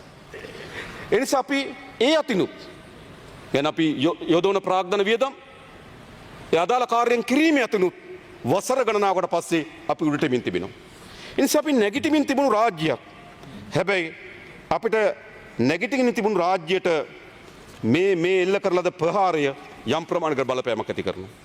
අපි රාජ්‍ය සේවකයන් වැටුප් වැඩි කරලා තිබෙනවා. නැගිටිමින්. අපි රාජ්‍ය සේවය 76000ක් අගමැතිතුමගේ ප්‍රධානත්වයෙන් තිබෙන කමිටුවෙන් දැන්ට රාජ්‍ය සේවය 76000ක් බඳවා ගැනීමට තීරණය කරලා තිබෙනවා. එයින් 12000 ගණනක්ම තියෙන්නේ උපාධිධාරීන්. මා කියන්නේ උන්ට ඉතාමත් හොඳ තරඟ විභාගයකින් ඉතාමත් හොඳ ඉදිරි අනාගතයක් පිළිබඳව රැකියාවකට අවතීර්ණ වෙන්න පුළුවන්. උපාධිධාරීන් 12000කට දැනටම රැකියාව අනිත් රැකියාවලටත් යන්න පුළුවන්. උපාධිය පමණක් මේ සුදුසුකම වන රැකියාව 12000ක් නිර්මාණය වෙලා තිබෙනවා. ඒ හැම කෙනාම අද ගිහිලා වාඩි වුණොත් එයාට අද වැඩක් තියෙනවා. උසස් වීමක් තියෙනවා අනාගතයක් තියෙනවා. ඒක අපි හදලා තියෙනවා. ඒ නිසා අපි නැගිටිමින් ඉන්න වෙලාවක තමයි අපිට මේ ප්‍රහාරය එල්ල වුණේ. ඒක සැලකිය යුතුකින් අපට බලපෑමක් ඇති කරමින් තිබෙනවා. ඒ වගේම මා දැක්ක අපේ ආදායම් ඉලක්ක ගැන කියනකොට බොහෝ අය අපිට කිව්වා අපි මේ ඇති වෙනකම් බදු ගහලා තමයි මේ ආදායම් ඉලක්ක සපුරා ගත්තේ කියලා. මම කියන්න කැමතියි. 2024 තිබුණු බදු අඩු කරලා තියෙන්නේ. අපි 2025 සඳහා වාහන ආනයනය ඇරෙනකොට වෙන අමතර බදු පනවලානේ. 2025 15.2ක ආදායම් ඉලක්කයක් තිබුණා. පැරණි ආණ්ඩුවට ජාත්‍යන්තර මූල්‍ය අරමුදල විසින් අපිට ලබා තිබුණු ආදායම් ඉලක්කයක් තිබුණා. ඒ ආදායම් ඉලක්කය සපුරා ගැනීම සඳහා තිබුණු බදු වලට අමතරව තව බදු යෝජනා වෙලා තිබුණා. ඩිජිටල් සේවා බද්ධ පෞගේ අප්‍රේල් මාසෙ ඉඳන් ක්‍රියාත්මක වෙන්න තිබුණා. දේපල බද්ධ අප්‍රේල් මාසෙ ඉඳන් ක්‍රියාත්මක වෙන්න තිබුණා. එහෙම තමයි පැරණි ආණ්ඩුව මේ 15.2 ආදායම උපයා ගන්න සැලසුම් කරලා තිබුණේ. අපි මොකද කරේ? ඩිජිටල් සේවා බද්ධ 30කින් පනවන්න තීරණය කළා තිබුණේ. අපි ඒක 15 දක්වා අඩු කරා. පැනවීම ලබන අවුරුද්දේ අප්‍රේල් දක්වා කල් තිබ්බා. එනිසා ඒ බද්ධ 25 වසරේ ක්‍රියාත්මක වුණේ නැහැ. දේපල බද්ධ පනවන්න නියමිතව තිබුණා. අපි 26 පනවන්නෙත් නැහැ. අපි නැවත ඒක සමාලෝචනය කරමින් ඒ ගැන කල්පනා කරන්න 27 දී කියලා අපි ජාත්‍යන්තර මූල්‍ය අරමුදල් දැනුම් දීලා තිබෙන එකඟතාවයකට අවිලා තියෙනවා. අලුත් බදු පනවන්නේ නැහැ. තියෙන බදු ඉවත් කරා. පේ ටැක්ස් එක සැලකිත ප්‍රමාණකින් අපි මම හිතන තවත් ප්‍රමාණවත් නැහැ. අපි ඊළඟ අපේක්ෂා කරන ඊළඟ බජට් එකේ තව ප්‍රමාණයක් අඩු කරන්න. අපි අඩු කරලා දුන්නා. කිරියාසිත නිෂ්පාදන සහ යෝගට් වල බද්ධ මුළුමනින්ම ඉවත් කරලා දුන්නා. ඒතර මම දැක්ක මෙතන ගොඩක් മന്ത്രിවරු කෑ ගන්නවා බදු ගහලා තමයි මේක එකතු කරගත්තේ කියලා. මම මේ හැම දිනකටම කියන්න කැමති වාහන ඇරුණකොට අනිත් සියලු බදු 2024ට වඩා අඩුයි. අඩු බදු ප්‍රමාණය. ඒ කියන්නේ සියලු බදු ගිනවට වඩා 2024 පණ බදු වලින් සමහර බදු අපි අයින් කරලා තිබුණා. ඒ නිසා අපේ ශක්තිය බඩ පත් වෙලා තිබුණා මොකක්ද? ඊටමත් හොඳ බදු කළමනාකරණයක් අපි සකස් කරලා තිබුණා. ඒ නිසා තමයි අපිට පළමු වතාවට ආදායම ඉලක්ක අභිබවා යන අපි අපේක්ෂා කරපු ආදායම අභිබවා යන ආදායමක් අපිට ලබා ගත හැකි තිබෙනවා. අපේ රේගු දෙපාර්තමේන්තුවේ ආදායම ගිය අවුරුද්ද සාපේක්ෂව 59කින් වැඩි වෙලා තිබෙනවා. අපේ කස්ටම් එකේ අපේ මේ දේශීය ආදායම දෙපාර්තමේන්තුවේ ආදායම එහා සමාන ලෙස වැඩි වෙනවා. 18කින් විතර. අපේ සුරාබද් දෙපාර්තමේන්තුවේ ආදායම වැඩි වෙනවා. සුරාබද් වලට අපි අලුත් බද්දක් ගෙවුවේ නේ. දේශීය ආදායම වලට අලුත් ගෙවුනේ. කස්ටම් එකේ බද්ද තේරුම් ගන්න පුළුවන් වාහන වෙන්නද කියලා. හැබැයි වාහන හරියත් බදු වැඩි වෙලා තියෙනවා. වාහන අයින් කරලා ගන්න මේ කරා. ඒකද මොකද්ද? අපි අසීරුවෙන් බිඳ වැටි තිබුණු රාජ්‍ය ගොඩනගමින් තිබෙනවා. අන්නේ ගොඩනගන වෙලාවේදී තමයි අපිට මේ ආර්ථික බලපෑම එල්ල කරේ. දැන් අපි මොකද කරන්න ඕන? මේ ආර්ථික බලපෑම අනුමේ අපිට පුළුවන්ද මේ ව්‍යසනයටපත් වුණු ජනතාවට ඉවසන්න කියලා කියන්නේ? අපිට කියන්න පුළුවන්ද අපි වැල්පාලමේ ගමන් කරමින් තිබෙන්නේ එහෙන්දා සද්ද නැතුව ඉන්න කියලා කියන්න පුළුවන්? අපිට බෑ. අපි එහෙම ආණ්ඩුවක් නෙවෙයි. ඒ නිසා අපි උත්සාහ කරනවා මොකද්ද? මේ ආර්ථිකයේ අර්බුදයක් තිබෙන වෙලාවකදී ආර්ථිකයට ගඩු ලබන කවර හෝ කුඩා හෝ වැරදි තීරණයක් ආර්ථිකයට බරපතල හානියක් සිදු කිරීමේ අනතුරු තිබියදී පොඩි වැරද්දක් භයානක ප්‍රතිඵල ගෙනත් දෙනවා මේ ආර්ථිකයට. ඒ භයානක ප්‍රතිඵල තමයි 2022 රාජ්‍ය ආදායම 8.8යි. ලංකා ඉතිහාසයේ අඩුම ආදායම බවට පත් වුණා. කුඩා වැරදි මාරාන්තික ප්‍රතිඵල ගෙනත් දෙනවා. මෙවැනි බිඳ වැටුණු ආර්ථිකයකට අසීරුවෙන් කොට නැගෙන ආර්ථිකයකට ශක්තිමත් ආර්ථිකයක කුඩා අර්බුද කුඩා හානි ඇති කරන්නේ. හැබැයි බිඳ වැටුණු ආර්ථිකයකට ගොඩනැගෙමින් තිබෙන ආර්ථිකයට කුඩා හානියක් බරපතල බලපෑමක් ඇති කරනවා. ඒක අපි තේරුම් ගන්න තියෙනවා. හැබැයි ඒ ඉතා හොඳින් කල්පනා කරමින් අපේ රටේ ජනතාව බලා ගැනීමේ වගකීමක් අපට තිබෙනවා. ඒ බලා ගැනීමේ වගකීම ඉටු කිරීම වෙනුවෙන් මා කියන මේ කිසිදු දෙයක් අපි කිසිසේත්ම ආර්ථිකය අනතුරට හෙළලා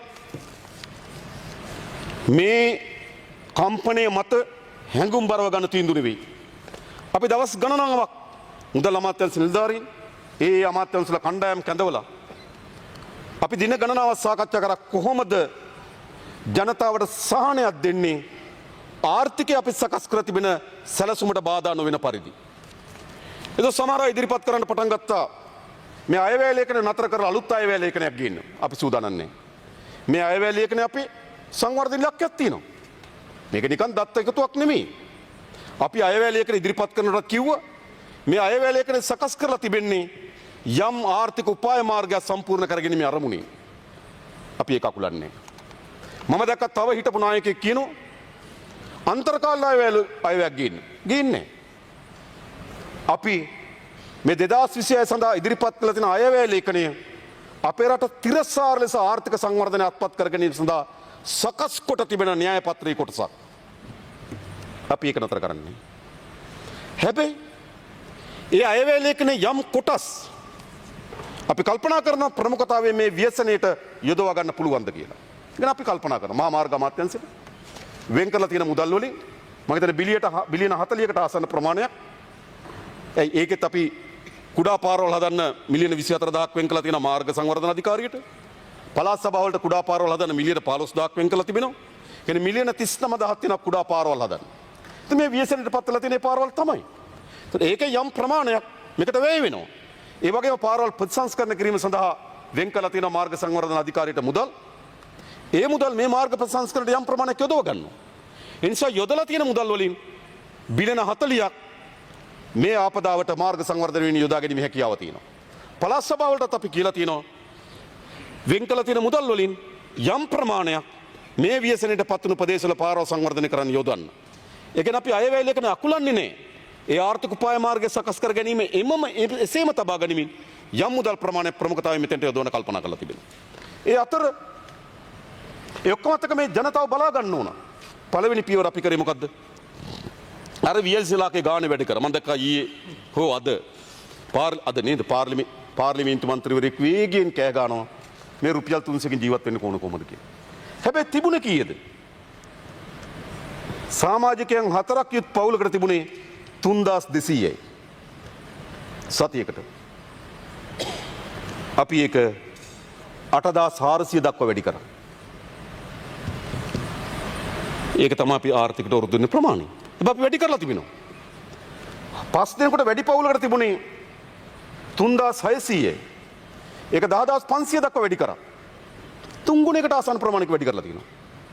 එයි අපි දන්නවා සතියකට කොහොමද 3600 ජීවත් වෙන්නේ? නෑ අපි ඒක 10500 දක්වා වැඩි කරා.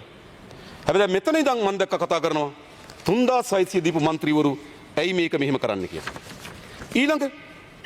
ඊළඟ විශේෂයෙන් ගත්තොත් අද අපි රුපියල් බිලියන 50ක පරිපූර්ණක ඇස්තමේන්තුවක් ඉදිරිපත් කරලා තිබෙනවා.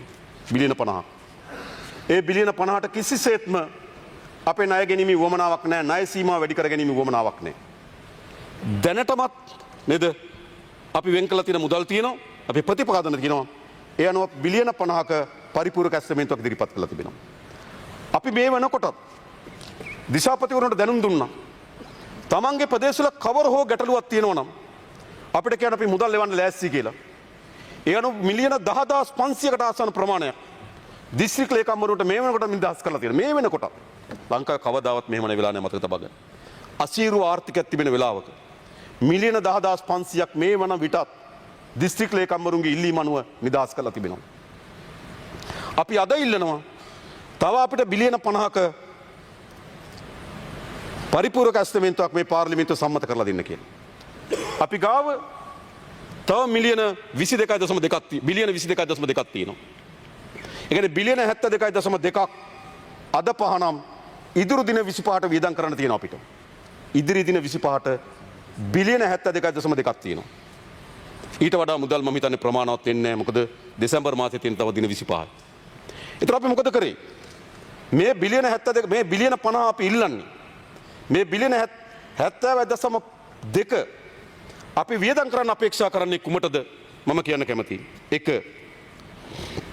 දැනටමත් අපි හදිසි ආපදා තත්ත්වයකට පහව යාමත් සමග ආපදාවෙන් බලපෑමට ලක් වූ පවුල්වලට තම නිවාස නැවත පදිංචියට යෝජිත පරිදි පිරිසුදු කර ගැනීම සඳහා රුපියල් 25000ක දීමනාවක් දීලා තිනවා. හැම අවතැන් වූ ගම් වතුරට අහනු හැම නිවසේම රුපියල් 25000 දෙනවා. ඉස්සර දුන්නේ 10000යි. ඒ 10000 ප්‍රතිපූර්ණ කිරීමේ පදනමයි. අර මුල් මුදල දෙනකොට 10000 කපනවා 10000 කපන්නේ. ඒ වගේම අපි දන්නා ගෙවල් දොරවල් විනාශ වෙලා තියෙනවා. අඩුම ගෑස් සිලින්ඩරයක් ගන්න ඕන. ලිපක් ගන්න ඕන. නිදියන මෙට්ටයක් ගන්න ඕන. නැවත ජීවිතය ආරම්භ කරන්න ඕන ඒගොල්ලෝ.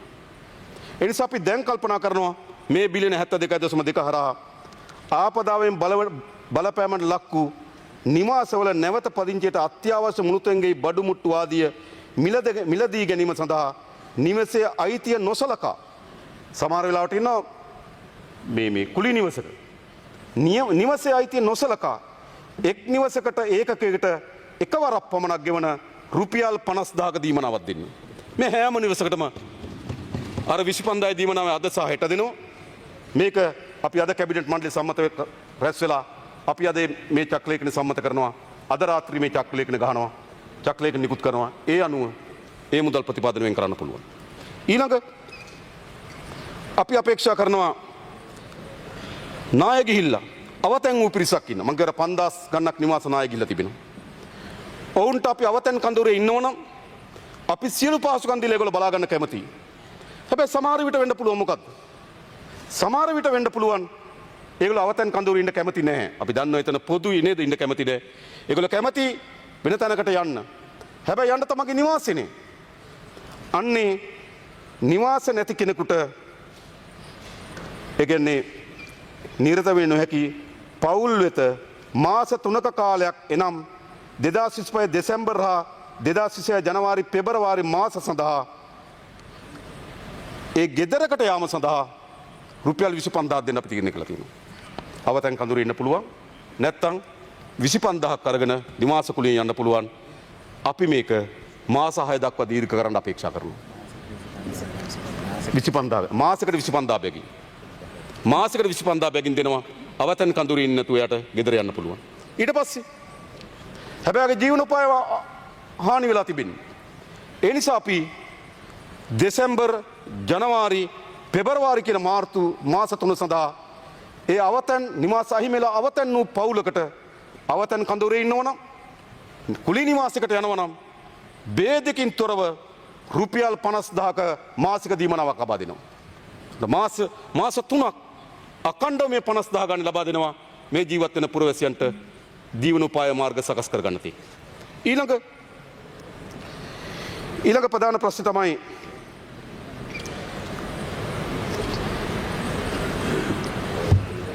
අර රුපියල් 50000න් පවුලේ දෙන්නයි නම් ඉන්නේ 25000යි.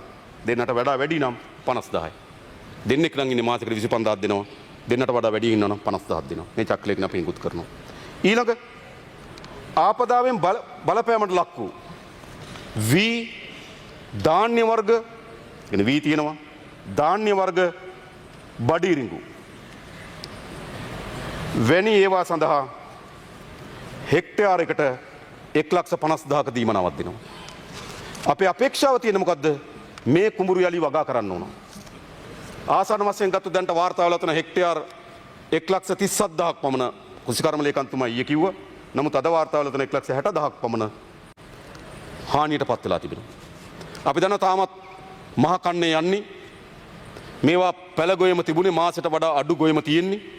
සාමාන්‍ය මාසෙකට වඩා අඩු ගොයමකට ගෙව්වේ අක්කරයක රුපියල් 16,000යි රුපියල් 40,000යි ගෙව්වේ. අපි තීරණය කළා තිබුණා අපිට අවශ්‍යයි මේ හෙක්ටයාර් 60,000ම යලි වගා කරන්න. 1,60,000ම යලි වගා කරන්න අවශ්‍යයි. මම දැක්කා ගොඩක් අය ඉදිරිපත් කරන හාල්ලිගයක් ඇති වෙයි. නෑ අපි ඒකට මුහුණ දෙන්න තමයි ලෑස්ති වෙන්නේ. මොකද එක ඊයක් අහලා බිත්තර වී ප්‍රශ්නයට අපි කුෂිකර්ම දෙපාර්තමේන්තුවට දැනුම් දුන්නා බිත්තර වී ටික එකතු කරගන්න කියලා. සාමාන්‍යයෙන් බිත්තර වී කිලෝ එකක් රුපියල් 150ක් පමණ වෙනවා.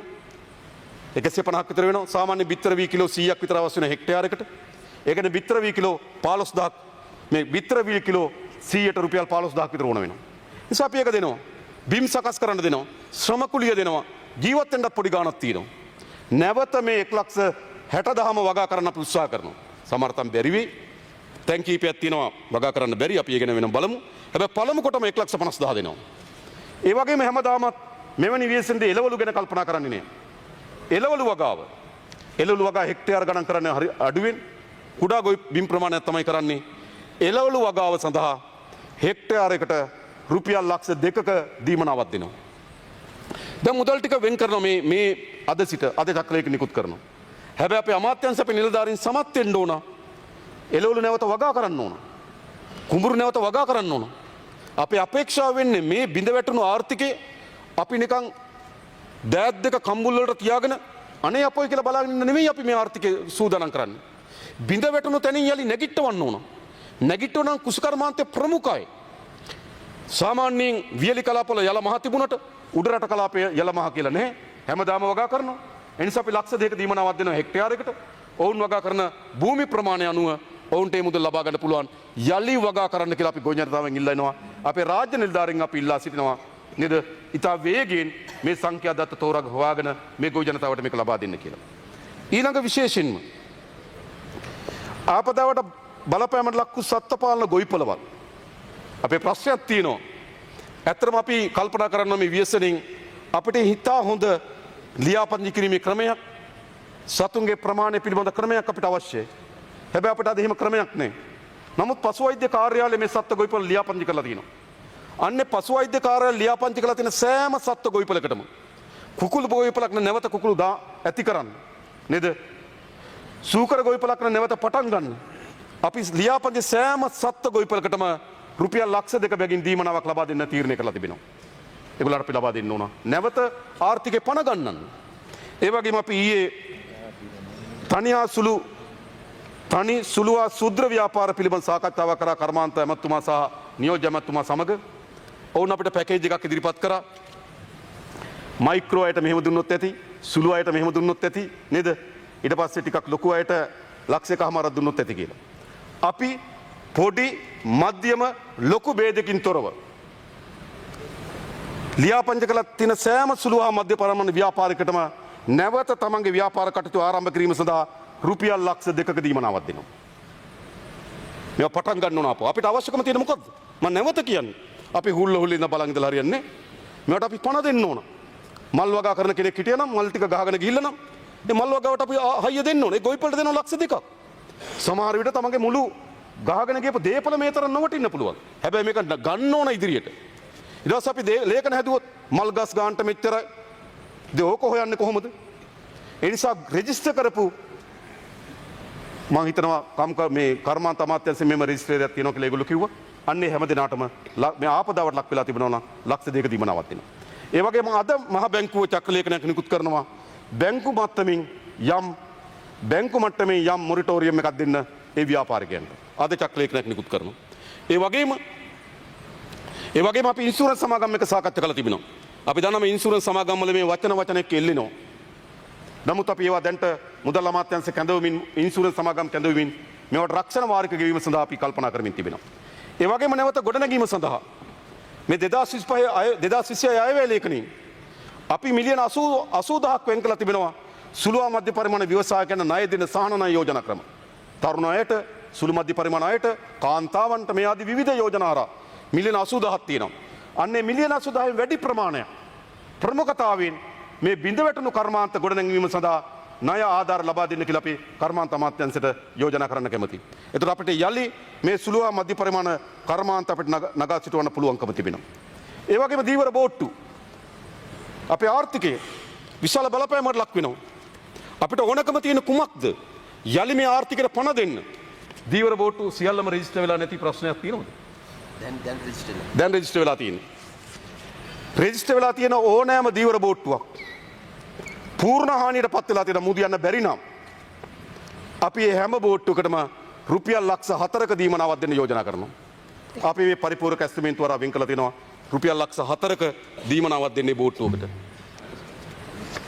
ඊළඟ විශේෂයෙන්ම ආපදාවට ලක්වුණු පාසල් සිසුන්ට ලක්ෂ 16ක් නම් ආසන්න වශයෙන් ලක්ෂ 3මාරක්වත් මම හිතන්නේ පාසල් සිසුන් ඇති ලක්ෂ 3මාරක් ආසන්න පාසල් සිසුන් ඇති. ඔවුන්ට ඊළඟ වසර ආරම්භ කරන්න ඕන. බෑග් එක පොත්පත් ඔක්කොම දිය වෙලා තියෙන්නේ. ඒ නිසා හැම පාසල් දරුවෙකුටම ආපදාවට ලක් වුණු හැම පාසල් දරුවෙකුටම රුපියල් 15000ක දීමනාවක් දෙනවා. භාණ්ඩාගාරයෙන් ඊට අමතරව රුපියල් 10000ක දීමනාවක් දෙනවා ජනාධිපති අරමුදලින්. ඒ දෙකම එකතු කරපුවාම රුපියල් 25000ක දීමනාවක් ආපදාවට පත් වුණු ළමයෙකුට නැවත පාසුකම් සහිත පාසල් යාම සඳහා ලබා දෙනවා. ඊට අමතරව දැනටමත් අපි පාසල් ළමුන්ට අත්සසුම ලබා ගන්න ළමයි 200ට වඩා අඩු පාසල් වලට අපි රුපියල් 6000ක දීමනාවක් ලබා දෙනවා. ඒ දීමනාවට කිසිදු බලපෑමක් නැහැ. ඒ 6000 ඒ විදිහටම දෙනවා. සමහරට ගත්තාම රුපියල් 31000ක් විතර ලැබෙවි. අපි දෙන්න ඕන අපේ දරුවන්ට මේවා. ඒක තමයි අපි ආර්ථිකයක් හදලා මුදල් සංචිතයක් එකතු කරගෙන තියෙන්නේ. මම දැක්ක මේ පාර්ලිමේන්තුවේ හැම වෙලාවෙම ඇහුවා. ඇයි මේ මුදල් සංචිත කියලා? නෑ අපි ශක්තිමත් ව්‍යසනයකට මුහුණ දෙන්න පුළුවන් තරමේ නගා සිටීමක් කරලා තිබෙනවා. හැබැයි අපි දන්නවා අපිට මේට වඩා යන්න පුළුවන්. හැබැයි මේට වඩා යන්න තරම් අපි තාමත් ආර්ථිකයේ එතනට ගෙනල්ලා නැහැ. මේ තිබෙන ආර්ථිකය හැම අපි ලබා දෙන්න සැලසුම් කරලා තිබෙනවා. ඊළඟ විශේෂයෙන්ම ගත්තොත් ආපදා බලපෑම හේතුවෙන් හානි වී ඇති ව්‍යාපාරික ගොඩනැගිලි සඳහා හානිපූර්ණයේ ව්‍යාපාර ගොඩනැගිලි හානි වෙලා තියෙනවා. හැබැයි එක එක ප්‍රමාණයෙන් තියෙන්නේ ඒ වගේ යම් තක්සේරුවක් අපිට අවශ්‍ය වෙනවා. ඒ නිසා ඒකකයකට උපරිම ලක්ෂ 50 දක්වා හානිපූර්ණ දීමනාවක් දෙන්න අපි කටයුතු කරනවා. ලක්ෂ 50 දක්වා ව්‍යාපාරය නැවත ආරම්භ කරන්න, ගොඩනැගිල්ල නැවත ආරම්භ කරන්න. හැබැයි ඒ ගොඩනැගිල්ල හානියට ලක් වෙලා තියෙන ප්‍රමාණය අනුව ලක්ෂ 50ක් දෙනවා එවැනි ගොඩනැගිල්ලක් නැවත ආරම්භ කරන්න.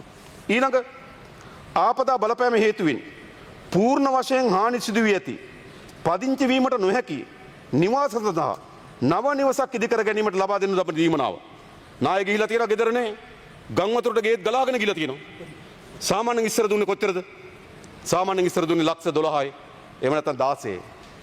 අපි මේ සැරේට පමණ පසු ආවොත් ආයෙ බලමු. හැබැයි මේ සැරේදී අපි නිවසක් අහිමි වුණු අයට නිවස ඉදිකර ගැනීම සඳහා ලක්ෂ 50ක් ලබා දෙනවා. සමහර විට Tamanට තිබුණු නිවසට වඩා සමහර අයට මං හිතන්නේ ලක්ෂ 50ට වඩා අධික වටිනාකම් සහිත නිවස් තියෙන්නේ නැති. සමහර අයට ලක්ෂ 50ක වටින්නේ නැති නිවස් තියෙන්නේ නැති. හැබැයි අපිට ඒවා ගණනය කරන්න බෑ දැන් ඒවා ගහගෙන ගිහලා ඉවරයි. ඒ නිසා අපි ලක්ෂ 50ක දීමනාවක් දෙනවා මේ නිවසක් ඉදිකර ගැනීම සඳහා. ඉඩමක් නැත්නම් දැන් ලක්ෂ 50ක් දීලා ණය ගියපු කෙනාට ඉඩමනේ. ඉඩම නැත්නම් මොකද කරන්නේ? එහෙම නැත්නම් අවදානම ලක් වෙලා තියෙනවා නැවත අවදානම් කලාපෙට යනවා. යන්න දෙන්නේ නැහැ. අපි උපරිම මා දැන් දාගෙන තියෙන අවදානම් විශේෂම කලාපවල මේ සෙනසුරාදා ගිහිල්ලා ඒ පළාත්වල රජ ඉඩම් තියනවද කියලා හොයනවා. මම හෙට නුවර නේද? හවස අපි මාතලේ යනවා. ඊට පස්සේ අපි නුවරඑළිය බදුල්ල යන කල්පනා කරනවා. ඒ පළාත්වල තමයි නේද? ඔව්. ඒ පළාත්වල තමයි මේ ඉඩම් ප්‍රශ්නේ තියෙන්නේ. අපි දිසාපති තුමාලා හම්බෙලා රජ ඉඩම් තියනවද කියලා හොයනවා. ඒ වුණොත් මේ ලක්ෂ 50 ගන්න කෙනාට රජයෙන් ඉඩමක් දෙනවා ගයක් හදාගන්න. රජයෙන් ඉඩමක් දෙන්න ඉඩම් නැත්නම් ලක්ෂ 50 දක්වා දීමනාවක් දෙනවා. ගේ හදන්න දීපු ලක්ෂ 50ට අමතරව ඉඩමක් මිලදී ගැනීම සඳහා ලක්ෂ 50 දක්වා දීමනාවක් ලබා දෙනවා. ඔවුන් සුරක්ෂිතව යලි පදිංචි කිරීම අපේ රජයේ වගකීම ලෙස සැලකෙන නිසා.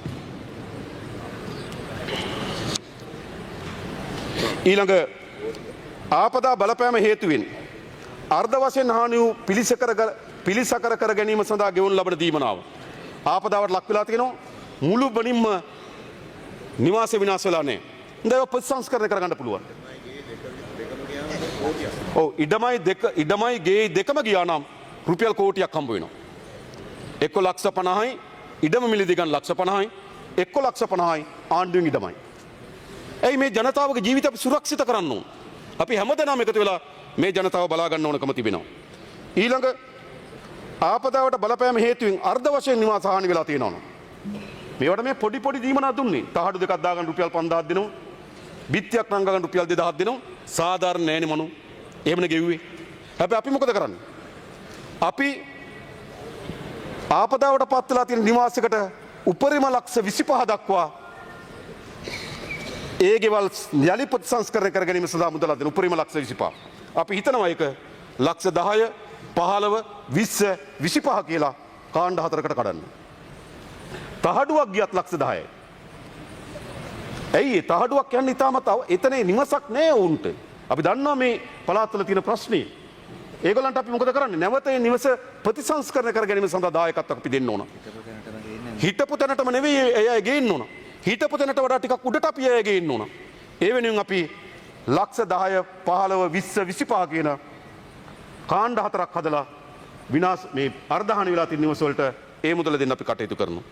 ඊළඟ අපි ආපදාවට ලක් වෙලා මිය ගිය අයට මේක මුදලින් තීන්දුව කරන්න බෑ. නමුත් අපි ලක්ෂ 10ක දීමනාවක් ලබා දෙන්න තීරණය කළා තිබෙනවා.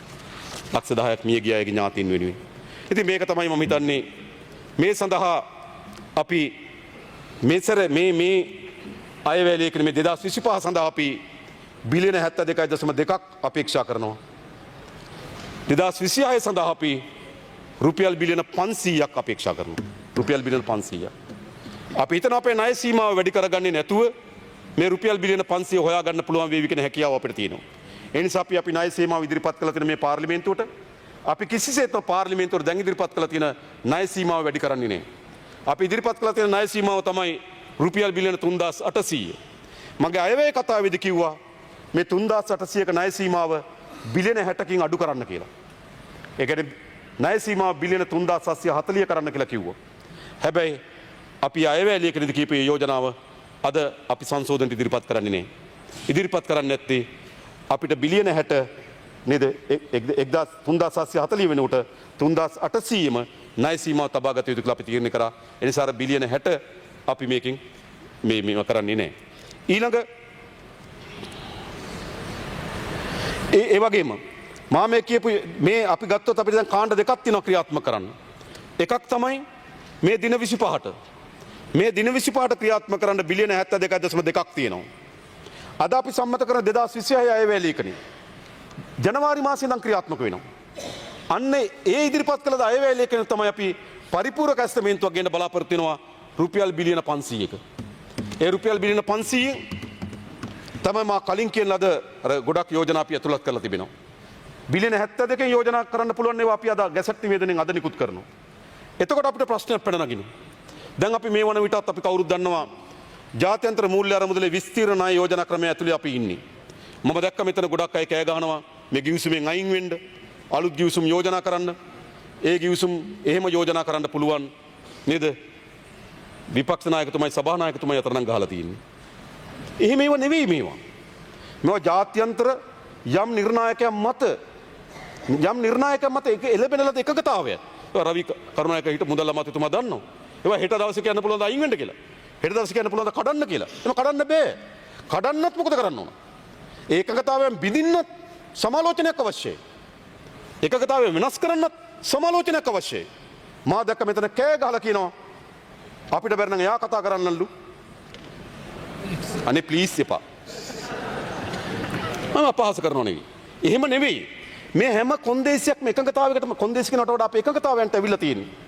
මේ අපේ එකඟතාවයන්ට ඇවිල්ලා තියෙන කුමක් මතද? මේ තියෙන ජාත්‍යන්තර එකඟතාවයන් කියන්නේ යම් මූලධර්මයන් මත එකඟ වෙලා තියෙන්නේ. නැවත එකඟතාවයෙන් බිඳිනවා නම් සමාලෝචනයකට යන්න ඕන. දැන් අපි 6 වෙනි සමාලෝචනේ 5 වෙනි සමාලෝචනේ අවසන් කරලා තියෙන්නේ. අපි නිලධාරි මට්ටමේ ඇග්‍රීමන්ට් එක සයින් කරලා තියෙන්නේ. ඒක එළබෙන 15 වෙනිදා ඒගොල්ලන්ගේ අධ්‍යක්ෂ මණ්ඩලයට ලබා දීමට සැලසුම් කරලා තිබුණා. හැබැයි තත්ත්වය වෙනස්. දැන් තත්ත්වය වෙනස්. අපි කලින් එළඹුණු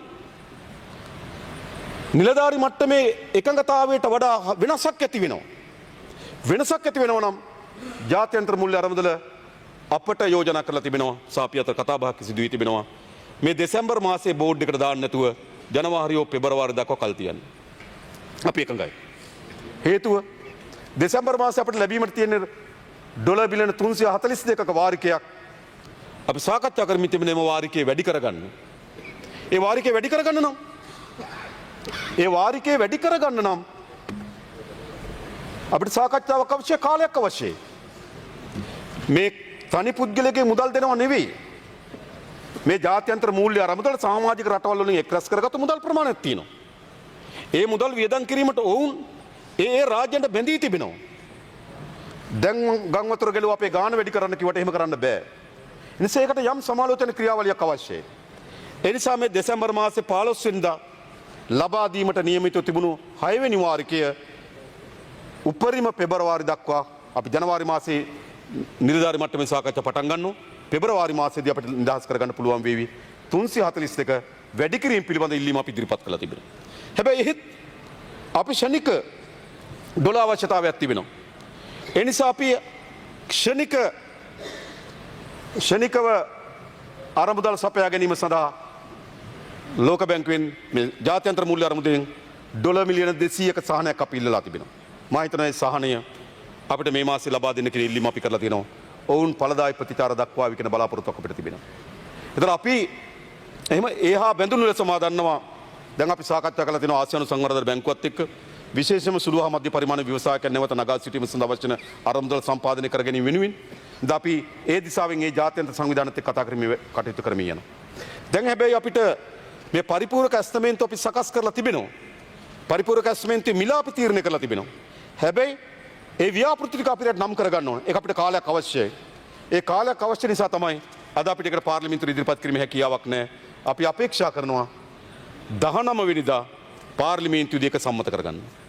මම හිතන හැම විපක්ෂ මන්ත්‍රීවරයෙක්ම ඒ පරිපූර්ණක ඇස්තමේන්තුව සඳහා සහාය දෙවි කියලා. ඒ නිසා වෙනදා අයවැය ලේඛනයෙන් පස්සේ පාර්ලිමේන්තුව ජනවාරි මාසයේ රැස් වුණත් මේ අවුරුද්දේ මම හිතනවා දෙසැම්බර් මාසයේ දිනයක රැස් වෙන්න වෙයි. ඉතින් මම හිතනවා දැනට තියෙන විදියට අපි ජනවාරි 6 දක්වා පාර්ලිමේන්තුව කල් තැබීම සඳහා තමයි දැන්ට එකඟතාවය පළ කරලා තිබෙන්නේ. ඒ අග්‍රාමාත්‍යතුමීට පුළුවන් හදිස්සියක් යටතේ පාර්ලිමේන්තුව කැඳවන්න. පාර්ලිමේන්තුවේ විවාදයට ගන්න න්‍යාය පුස්තකයට ඇතුළත් විය යුතු තිබෙනවා. ඊට අනුරූපී වන දින සකස් කරලා 19 වෙනිදා මා මේ කෙල්ලද පරිපූර්ණක ඇස්තමේන්තුව සම්මත කරලා දෙන්න කියලා මේ පාර්ලිමේන්තුවෙන් ඉල්ලා හිටනවා. කමක් නැහැ නේද? අපිට ලබා දෙන්න. මොකද අපිට අවශ්‍යයි. මොකද අපිට ප්‍රමාද වෙන්න අවශ්‍ය නැත්තේ. අපිට කලබල වෙන්න ඕනෙත් නෑ. අපිට විධාන කරන් තියන්නේ ජනවාරි 1 වෙනිදා. ප්‍රමාද වෙන්නත් බෑ. අපි ජනවාරි 1 වෙනිදාට පස්සට යන්නත් බෑ. ඒ නිසා අපි මේ හදලා තියෙන වැඩසටහන ක්‍රියාත්මක කිරීම සඳහා ඒක අවශ්‍යයි. ඇයි? අපේ යටිතල පාසුකම් වල විශාල බිඳවැටීමක් ඇති වෙලා තිබෙනවා. යටිතල පාසුකම් ටික අපි සංවර්ධනය කරන්න ඕන. ඒකට අවශ්‍ය න මා කලින් කියු පරිදි මුදල් ප්‍රතිපාදන අපි වෙන් කරගන්න ඕන. පාරවල් ගත්තොත් පාලම් 40කට ආසන්න ප්‍රමාණයක් මුළුමනින්ම විනාශයට පත් වෙලා තිබෙනවා. මේ වන විට අපි පාලම් 12කට ආසන්න ප්‍රමාණයක් ගොඩනගලා තිබෙනවා. තව පාලම් 8ක් ගොඩනැගීම සඳහා සැලසුම් සකස් කළ ඉක්මනින් අපිට අවසන් කරගන්න පුළුවන්. අපි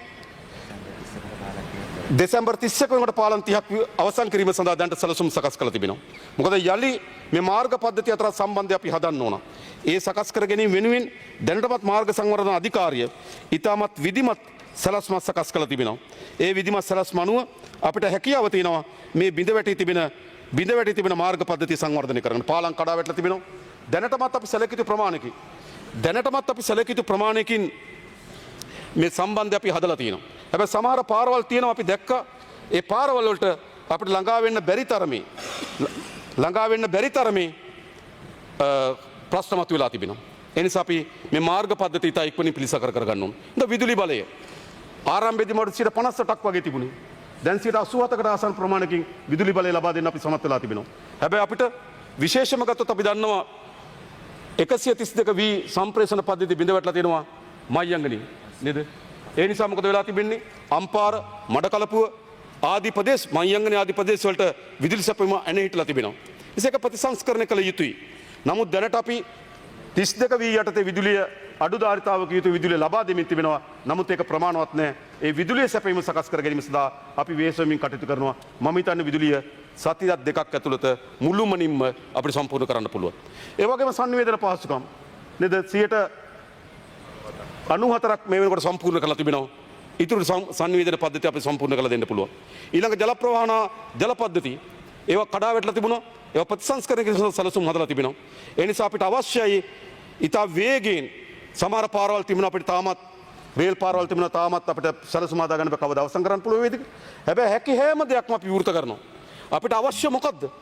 මේ බිඳ වැටුණු මේ ව්‍යසනයට මුහුණ දුන්නට පස්සේ අපේ ව්‍යසනය හමුවේ දැන් සමහර අය කියන මේ ව්‍යසනය වීන් කරගත්තු එකක්. අනේ කරුණාකරලා ගිහලා නඩුවක් දාන්න. කියවන්න නැතුව ඉන්න. නඩුවක් දාන්න. අපි ලෑස්ති. ඒ වෙනුවට මොකද්ද කරන්න? අපි ඒ පිළිබඳ නම් කිසිම අවධානයක් යොමු කරන්නේ නැහැ. අපේ ප්‍රමුඛ අවශ්‍යතාවය බවට පත් වෙලා තිබෙන්නේ. බිඳ වැටුණු ජන ජීවිතේ නගා සිටවන්න ඕන. ඒ හැම කෙනාම හැමදාම අවතංකදුරු ඉන්න බෑ. හැම කෙනාම තමන්ගේ ජීවිතේ හෙට මොකක් වේද අද මොකක් වේද කියලා අනිශ්චිතතාවයෙන් ජීවත් වෙන්න බෑ. නිසා අපේ අපේක්ෂාව පළමු එක තමයි මේ ජනතාවගේ ජීවිතය යලි යථාවත් කිරීම. ඒ සඳහා තමයි මේ යෝජනා හදලා තියෙන්නේ. දෙක ආර්ථිකයේ මේක ආර්ථිකය චලනය වෙන්න පටන් ගන්න කුමරු ටික වගා වෙන්න ඕන සුළුව මධ්‍ය පරිමාණ කර්මාන්ත ටික පටන් ගන්න ඕන නේද බැංකු පද්ධතිය සක්‍රිය වෙන්න පටන් ගන්න ඕන ව්‍යාපාරිකයන්ගේ බැංකු ණය ගන්න ඕන ආර්ථිකය ගමට ගලාගෙන යන්න ඕන ඒක සුළුව මධ්‍ය පරිමාණ ව්‍යවසායන් ටික ගොඩ ගන්න ඕන එහෙමයි අර්බුදයකට මුහුණ දෙන්නේ මම දැක්ක එක හිටපු නායකයෙක් විපක්ෂයේ ආපදා කළමනාකරණ කමිටුවක් හදනවලු කමිටුව රැස් වෙච්ච දිනයක්වත් නැතාව හැදුවත් දන්නේ මොනවද මේ වෙවිලා බාල්දි හොඳේ මො රටක් නෙමෙයි අපි රටක් පිළිබඳ වගකීම වැඩ කරනවා ඒ නිසා අපි සියලු සැලසුම් හැදුවා දිවාරයන් නොබලා මේ පිළිබඳ අපි සැලසුම් හදමින් අපි වැඩ කරමින් තිබෙනවා ඊළඟ ප්‍රධාන ප්‍රශ්නේ තමයි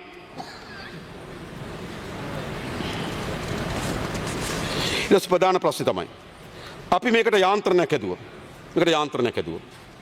දැන් අර මං කලින් කිව්වේ අපිට ව්‍යසන කළමනාකරණ පනත හරහා යන්නත් පුළුවන් එහෙම නැත්නම් අපිට මහජන ආරක්ෂක පනත හරහා යන්නත් පුළුවන් අපි තෝරාගත්තේ මහජන ආරක්ෂක පනත හරහා මේකට යන ප්‍රවේශي දැන් අපි ඉදිරියේදී බලාපොරොත්තු වෙනවා අපි කැබිනට් මණ්ඩලයේ තීරණයක් ගත්තා මේ නැවත ගොඩනැංවීම සඳහා අවශ්‍ය වන ජනාධිපති කාර්යසාධක බලකායක් හදන්න. ඒ ජනාධිපති කාර්යසාධක බලකාය යටතේ අරමුදල් එක්රැස් කිරීම සඳහා කමිටුවක් හදනවා. මම දැක්ක මේ පාර්ලිමේන්තුවේ කෑ ගහනවා මේ අරමුදල් වියදම් කිරීම ජාවාරම්කාරයන්ට දීලා කියලා. නෑ. අරමුදල් එක්රැස් කිරීම.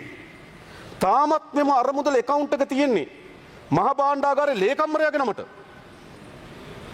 අපේ ඒකාබද්ධ අරමුදලට බැර වෙන්නේ. ඒකාබද්ධ අරමුදලට බැර වෙන මුදල් වියදම් කරන්න ඕනේ පාර්ලිමේන්තුව. එහෙම තෝරාගත්තු අරමුදල් එක්රැස් කරගැනීමේ කමිටුව නෙවෙයි. ඒක තේරුම් ගන්න බෑ මේ මහතුරුන්ට. හැබැයි අපි ව්‍යවස්ථාපිත අරමුදලක් හදනවා. නව මුදල් කළමනාකරන පනත අනුව හිත විදිහට අරමුදල් හදන්න බෑක හොඳයි. අලුත් නීතියක් ආවා. අරමුදල පිටවනම් පාර්ලිමේන්තුව පනතක් ඕන. ඇයි එහෙම නීති එන්නේ? සුනාමි අරමුදලට වෙච්ච දේවල් දැකලා. හරිද? අපි දන්නම් මට මතකයි මුදල් ඇමති රවි කරුණානායක මැතිතුමා ඉන්න කාලේ ඔය අරමුදල් ඔක්කොම භාණ්ඩාගාරයට පවරගන්න උත්සාහ කරා. උත්සාහ කරන්නේ නේද? මේ අරමුදල් මොකද්ද වෙන්නේ හැම වෙලාවම? මේ අරමුදල් ඉතාමත් අගතිගාමී ලෙස උපයෝගී වෙලා තියෙනවා. ඒ නිසා මුදල් මූල්‍ය කළමනාකරන පනත අනුව අරමුදල පිහිටවියකේ පනතකින් මේ පාර්ලිමේන්තුවේ අනුමැතියකින් විතරයි ව්‍යවස්ථාපිත අරමුදල. ඒක වැදගත් නීතිය. දැන් මෙතන මම දැක්කා ආందోලන තුඩන මේ නීතිය නැතුව හදලා අපි හදලා නැහැ. අපි අරමුදල් එක්රැස් කරගැනීම සඳහා කණ්ඩායමක් පත් කරලා තිබෙනවා. ඒක අපි අරමුදල් එක්රැස් කිරීම ආකාර කීපයක් කල්පනා කරලා තියෙනවා. එකක් විදේශ රටවල් එක්ක අපේ සබත්තාවයන් එක්ක අරමුදල් එක්රැස් කරන්න.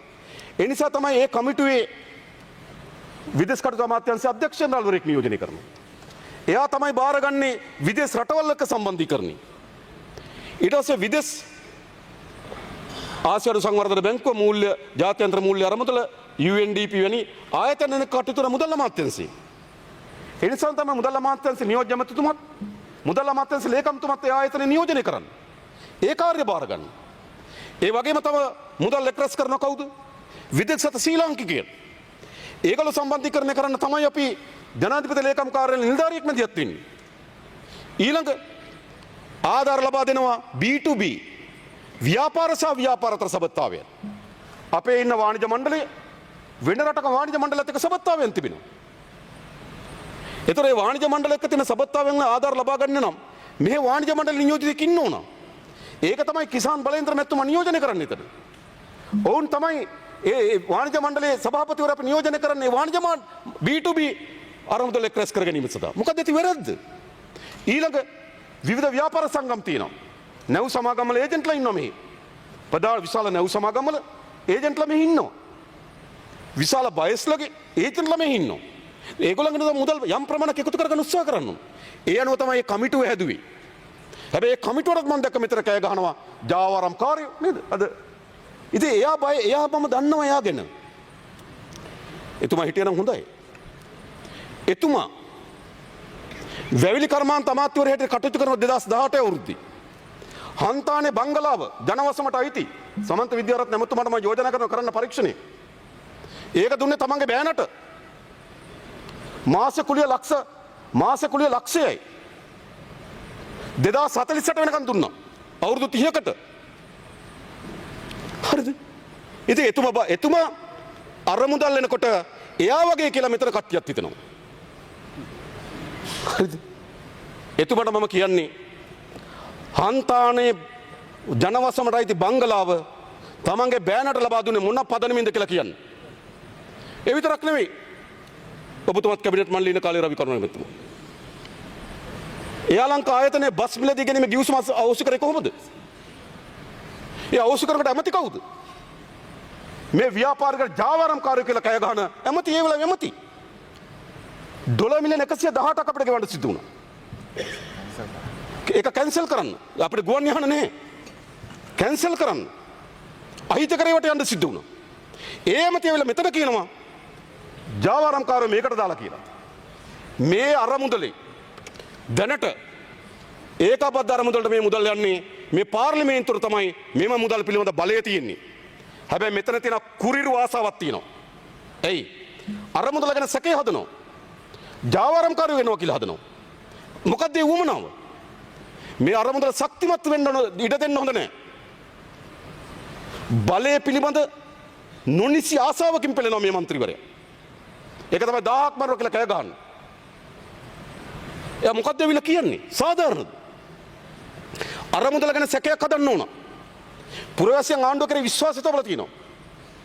ඒ නිසා මුදල් ගල බාහිර පුද්ගලයන් මීට කලින් කිව්වේ මොකද්ද? ආණ්ඩුවට දෙන්න එපා වෙන වෙන අයට දෙන්න කියලා. මේ දවස්වල හැමතැනම නැගෙන හඬ මොකද්ද? වෙන වෙන අයට දෙන්න එපා ආණ්ඩුවට දෙන්න කියලා. ඊයේ මම ගංගාරාමේ නායක හමුදුරන් වහන්සේ මුණ ගැහුණා. උන්වහන්සේ ප්‍රසිද්ධිය කිව්වා ආණ්ඩුවට දෙන්න වෙන අයට දෙන්න එපා කියලා. එම ආණ්ඩුව කරේ විශ්වාසයක් තියෙනවා. ඒ විශ්වාසය තමයි මේ අරමුදල ශක්තිමත් කරන්නේ. මෙයාගේ අපේක්ෂාව උනේ මොකද්ද? ඒ විශ්වාසය බිඳින්න කුරිරු ආසාවකින් එයා පෙළෙනවා මේකෙන් පෙන්වු කරන්නේ. ඒ නිසා අපි ඊටාම ශක්තිමත් යාන්ත්‍රණයක් හදනවා මේ තත්ත්වෙට මුහුණ දෙන්න. එකක් අපි ජනාධිපති කාර්යසාධක බලකාය පිටවන මීට අදාළ ආයතනත් රාජ්‍ය නොවන සංවිධාන ඒ වගේම ව්‍යාපාරික සංවිධාන මහජන ව්‍යාපාර නියෝජනය කරන ජනාධිපති කාර්යසාධක බලකායක් හදනවා. ඒ ජනාධිපති කාර්යසාධක බලකාය යටතේ ඒකක 7ක් හදනවා. ඒක එකක් තමයි අරමුදල් එක් රැස් කිරීම. දෙක තමයි රිකවරින් ප්ලෑන් එක හදන එක. තුන තමයි ඉදිකිරීම පිළිබඳව මාර්ග සංවර්ධන අධිකාරිය ප්‍රධාන වශයෙන් වාරි මාර්ග දෙපාර්තමේන්තුව කාර්යභාරය බාරගනි නේද? මොකද වාරි මාර්ග දෙපාර්තමේන්තුව ඉක්මනින්ම පණ පවන්න ඕන. මොකද මහා කන්නේ ආරම්භ කරන්න මේ වාරි මාර්ග වැඩ ටිකක් තියෙනවා. විශේෂම ගත්තොත් අපි දන්නවා ඇලහැර අමුණ ඇලහැර උමන අවශ්‍ය. එහෙම නැත්නම් අපිට ගිරිතලේ වැවේ වතුර ප්‍රමාණවත් වෙන්නේ දින සති දෙකකට වගේ. ඒ නිසා ඉක්මනින්ම ඇලහැර අමුණ හදන්න ඕන. ඉතින් මොරගහ කන්දෙන් ගෙන වතුර අපි යවන්න ඕන. අද ඇලහැර අමුණ හදන්නේ හමුදාව. වාරි මාර්ග දෙපාර්තමේන්තුව ස්වේච්ඡා සේවකයන් මැදිහත්ලා හදනවා. අපි විශ්වාස කරන දවස් කීපයක් ඇතුළත හදලා අවසන් කරන්න පුළුවන් ඇලහැර අමුණ. මේ මොහොතේත් වැඩ. ගොවියොත් ඇවිල්ලා වැඩ කරන ඇලහැර අමුණ හදන්න. අපි මොකද කරන්නේ මේ වාරි මාර්ග මහා මාර්ග ඉදිකිරීම පිළිබඳව ඉතා හොඳින් මෙහෙවීම සඳහා අනුකම්පාවක් පත් කරන ජනාධිපති මේකයට. ඒ වගේම හොඳ සංනිවේදන කමිටුවක් අවශ්‍යයි අපිට. මේ කතාව කියන්න, ජාත්‍යන්තර ගෙනියන්න, පණිවිඩ ගෙනියන්න. ඒ වෙනුවෙන් සංනිවේදන ඒකකයක් ආදී යුනිට් 7ක් අපි හදනවා. ඒක දැනට අපි නිවාස ගොඩනැගීම සඳහා තව ඒකකයක් හදනවා. හැබැයි අපි ක්‍රියාත්මක වෙන්නේ තියෙන රාජ්‍ය යාන්ත්‍රණය හරහා. වෙන ඒවා ක්‍රියාත්මක. නමුත් සැලසුම් ටික හදන්න ඕන. මම ආරාධනා කරනවා එතන එන්න කියලා. මේක අපි හදමු. එච්චර අපි යෝජනාව තියෙනවා. අපි ඒක හදන්න ලෑස්ති. හැබැයි අපි හිතන මේක ජනාධිපති කාර්යසාධක බලකාය විතර ප්‍රමාණවත් වෙන්නේ නැහැ. අපි තා ඉක්මනින් දැන් අපි අද රාත්‍රියේ එකතු වෙනවා නීතිඥ කණ්ඩායම් එක්ක. ඉතා ඉක්මනින් අපි මේකට විශේෂ විධිවිධාන පනතක් මේ පාර්ලිමේන්තුවට ගෙනල්ලා සම්මත කරනවා. මේ තත්ත්වෙන් ගොඩේම සඳහා අවුරුදු 2ක 3ක ප්ලෑන් එකක් අපිට අවශ්‍යයි. මේක මේ ව්‍යසනයේ දෙස ඔබ බලන්න. විශාල ව්‍යසනයක් සිදු වී තිබෙනවා. ඒ නිසා අවුරුදු 3කවත් අඩුම තරමේ අඛණ්ඩ සැලැස්මක් අපිට අවශ්‍යයි. ඒ සැලැස්ම සඳහා අවශ්‍ය වෙන විශේෂ විධිවිධාන පනතක් අපි ගේන සැලසුම් කරලා තිබෙනවා. ඒ නිසා අපේ ප්ලෑන් එක වෙන්නේ රීබිල්ඩ් ශ්‍රී ලංකා. මේක අපි උඩට ගන්න ඕන. මේක ගොඩ ගැනීම සඳහා අවශ්‍ය වෙන සැලසුම් ටික සකස් කරලා තිබෙනවා. ඊළඟ විශේෂයෙන්ම ගරු විශේෂම ගත්තොත් මම ඔබතුමාලාගේ අවධානය යොමු කරන්න කැමතියි. අපිට අවශ්‍යයි ස්ථාවර සැලසුම් අවශ්‍යයි අපිට. මේක මේ විදිහට යන්න බෑ. ස්ථාවර සැලසුම් අවශ්‍යයි. මේ ස්ථාවර සැලසුම් සකස් කර ගැනීමේදී මා හිතනවා විශේෂයෙන්ම මම හිතනවා අපේ ගුවන් බලගණේ ඉතාමත් දුප්පත්. අපේ හෙලිකොප්ටර් අවුරුදු 7කට වඩා ආසන්න කාලයක් බිම නතර කරලා තියෙන්නේ. බිම නතර කරලා තියෙන්නේ. හෙලිකොප්ටර් එක කාලය මනින්නේ අවුරුදු වලින්. ගත වෙන හැම එකක්ම අපිට හානියක්. අවුරුදු 7ක් තිස්සේ අපේ හෙලිකොප්ටර් බලගණය බිම පාත් කරලා තියෙනවා. ඒකේ අපි MI-17 කියන හෙලිකොප්ටර් 5ක් සමන්න 5ක් මේ වන විට ටෙන්ඩර් කැඳවලා ප්‍රසම්පාදනය අවසන් කරලා තියෙනවා. ඒවා අලුත් වැඩියා කරන. කලින් කරන්න තිබුණේ ඒවා. අපි හැවිල්ලා ටෙන්ඩරේ කැඳවලා මේ හෙලිකොප්ටර් 5ක් නැවත ප්‍රතිසංස්කරණය කිරීම සඳහා දැන්ටමත් අපි ටෙන්ඩරේ ප්‍රදාන කරලා ඉවරයි. ඊළඟ බෙල් 212 කියන හෙලිකොප්ටරේ ඒත් ප්‍රසම්පාදන ක්‍රියාවලිය අවසන් කරලා ඒ ප්‍රතිසංස්කරණය කිරීම සඳහා ටෙන්ඩරේ ප්‍රදාන කරලා තිබෙනවා. තව MI-17 හෙලිකොප්ටර් 7ක් බිම තියෙනවා. ඒ 7ම දැන් අපි ප්‍රසම්පාදන ක්‍රියාවලිය ආරම්භ කරලා තියෙන්නේ මාසයක් දෙකක් ඇතුළත අපිට ඒක නැවත ප්‍රතිසංස්කරීමේ ක්‍රියාවලිය ආරම්භ කරන්න පුළුවන්. එතකොට අපේ හෙලිකොප්ටර් බලානිය තව 12කින් වැඩි වෙනවා. එහෙමයි රටක් මුහුණ දෙන්න ඕන. වියසන වලට කෑ ගහන එක නෙමෙයි. අපි මේවා කලින් දැකලා අපි ගිහලා බැලුවා අපේ හෙලිකොප්ටර් බලානිය තියෙන දුබලකම. අපේ ගුවන් හමුදාවට ගෞරව කරන්න ඕන. ඔවුන්ගේ ජීවිත පිළිබඳ අවධානය නොතකා මේ ගුවන් යාන ගෙනියනම මිනිසුන් බේරාගැනීම වෙනුවෙන්. හැබැයි වටිනා ගුවන් යාන හෙලිකොප්ටර විශාල ප්‍රමාණයක් අවුරුදු ගණන් බිම අපි හදනවා. මේ ව්‍යසනය ආපුවම අපි කලින් පටන් ගත්තේ. ව්‍යසනය ආපුවම කරන දෙයක් නෙවෙයි. ඒකයි මම කිව්වේ දැන්ටම 5ක MI-17 හතරක් සහ B-212 කියන හෙලිකොප්ටරයක් දැන්ටමත් ප්‍රසම්පාදන ක්‍රියාවලිය අවසන් කරලා තිබෙනවා. ඊටු 7 ප්‍රසම්පාදන ක්‍රියාවලිය පටන් ගන්න තියෙනවා. එහෙනම් අපේ බලගණයට අලුතින් කියන්නේ ප්‍රතිසංස්කරණය කරපු හෙලිකොප්ටර් 12ක් ඇතුල් වෙනවා. ඊළඟ මිග් ප්‍රහාරක යන 4ක් ඊශ්‍රායලයට අලුත් වැඩිය කරන්න දීලා තියෙනවා. මේ දෙසැම්බර් මාසෙ වෙනකොට ඒ අලුත් වැඩිය කටයුතු අවසන් කරලා ලංකාවට මිග් ප්‍රහාරක යන 4ම නැවත ලබා ගැනීම නියමිතයි. අපි අපේ ගුවන් බලයනිය ශක්තිමත් කිරීමේ අපේක්ෂාවක් ඉන්නවා. ඒ නිසා තමයි අපි රාජතාන්ත්‍රික සබත්තාහාරා ඉතාමත් හොඳ දියුණු ගුවන් යාන අපිට ඉල්ලලා තියෙන ඇමරිකන් එක්සත් ජනපදයෙන් C-130 කියන හොඳ ගුවන් යානයක් අපිට මේ 2026 පරිත්‍යාග කරනවා. ඕස්ට්‍රේලියාව අපිට පරිත්‍යාග කරනවා. ඇයි අපිට ඕන මෙවැනි මේ යුද්ධ කරන්න නෙමෙයි. මෙවැනි ව්‍යසනයකට ශක්තිමත් ගුවන් බලයනියක් අවශ්‍යයි. ඒ බලයනිය ගොඩනැගීම සඳහා අපි මේ ව්‍යසනය එන්න කලින්ම මේ අවුරුද්ද ඇතුළත තීන්දුව අරන් තියෙනවා. ඊළඟ අපේ ප්‍රාදේශ සභා නගර සභාවලට බැකෝනේ, ට්‍රැක්ටර්නේ, මෝටර් ගේඩර්නේ කොහොමද මේ ව්‍යසනයට මුහුණ දෙන්නේ? අපි මේ ප්‍රශ්නේ දැක්කා. දැකලා මේ අයවැයලක ඉන්න කලින්ම මේ ව්‍යසනය එන්න කලින්ම අපි ප්‍රාදේශ සභාවලට අවශ්‍ය යන්ත්‍ර සූත්‍ර 700ක් ගේන්න. කෝටි 770ක් වෙන් කරලා දැන් ප්‍රසම්පාදන කටයුතු අවසන් කරලා තියෙන්නේ. දැන් ඉවරයි ටෙන්ඩරේ ප්‍රදාන කරන්න තියෙන්නේ. තව මාස 2-3ක් යනකොට අපේ ප්‍රාදේශ සභාවලට අවශ්‍ය බැකෝ යන්ත්‍ර, මෝටර් ගේඩර් යන්ත්‍ර ගේනවා. අපිට ඕන මොකද්ද අපි කොහොමද අපි මුහුණ දෙන්නේ? ප්‍රාදේශ සභාවට නගර සභාවට බැකෝ එකක් මෝටර් ගේඩරයක් නැතුව අද නුවර දිසාපතිතුමා කතා කරලා කිව්වේ මොකද්ද? බැකෝ යන්ත්‍ර 8ක් විතර ඕන කොහෙවත් නැහැ කියලා. ඉතින් අපි උත්සාහ කරනවා හොයලා දෙන්න. ඇයි ප්‍රාදේශ සභා නගර සභා ඔක්කොම අඩපණ වෙලා තියෙන්නේ? අපි එහෙම ආයතන මේ ගොඩනගමින් තියෙන්නේ.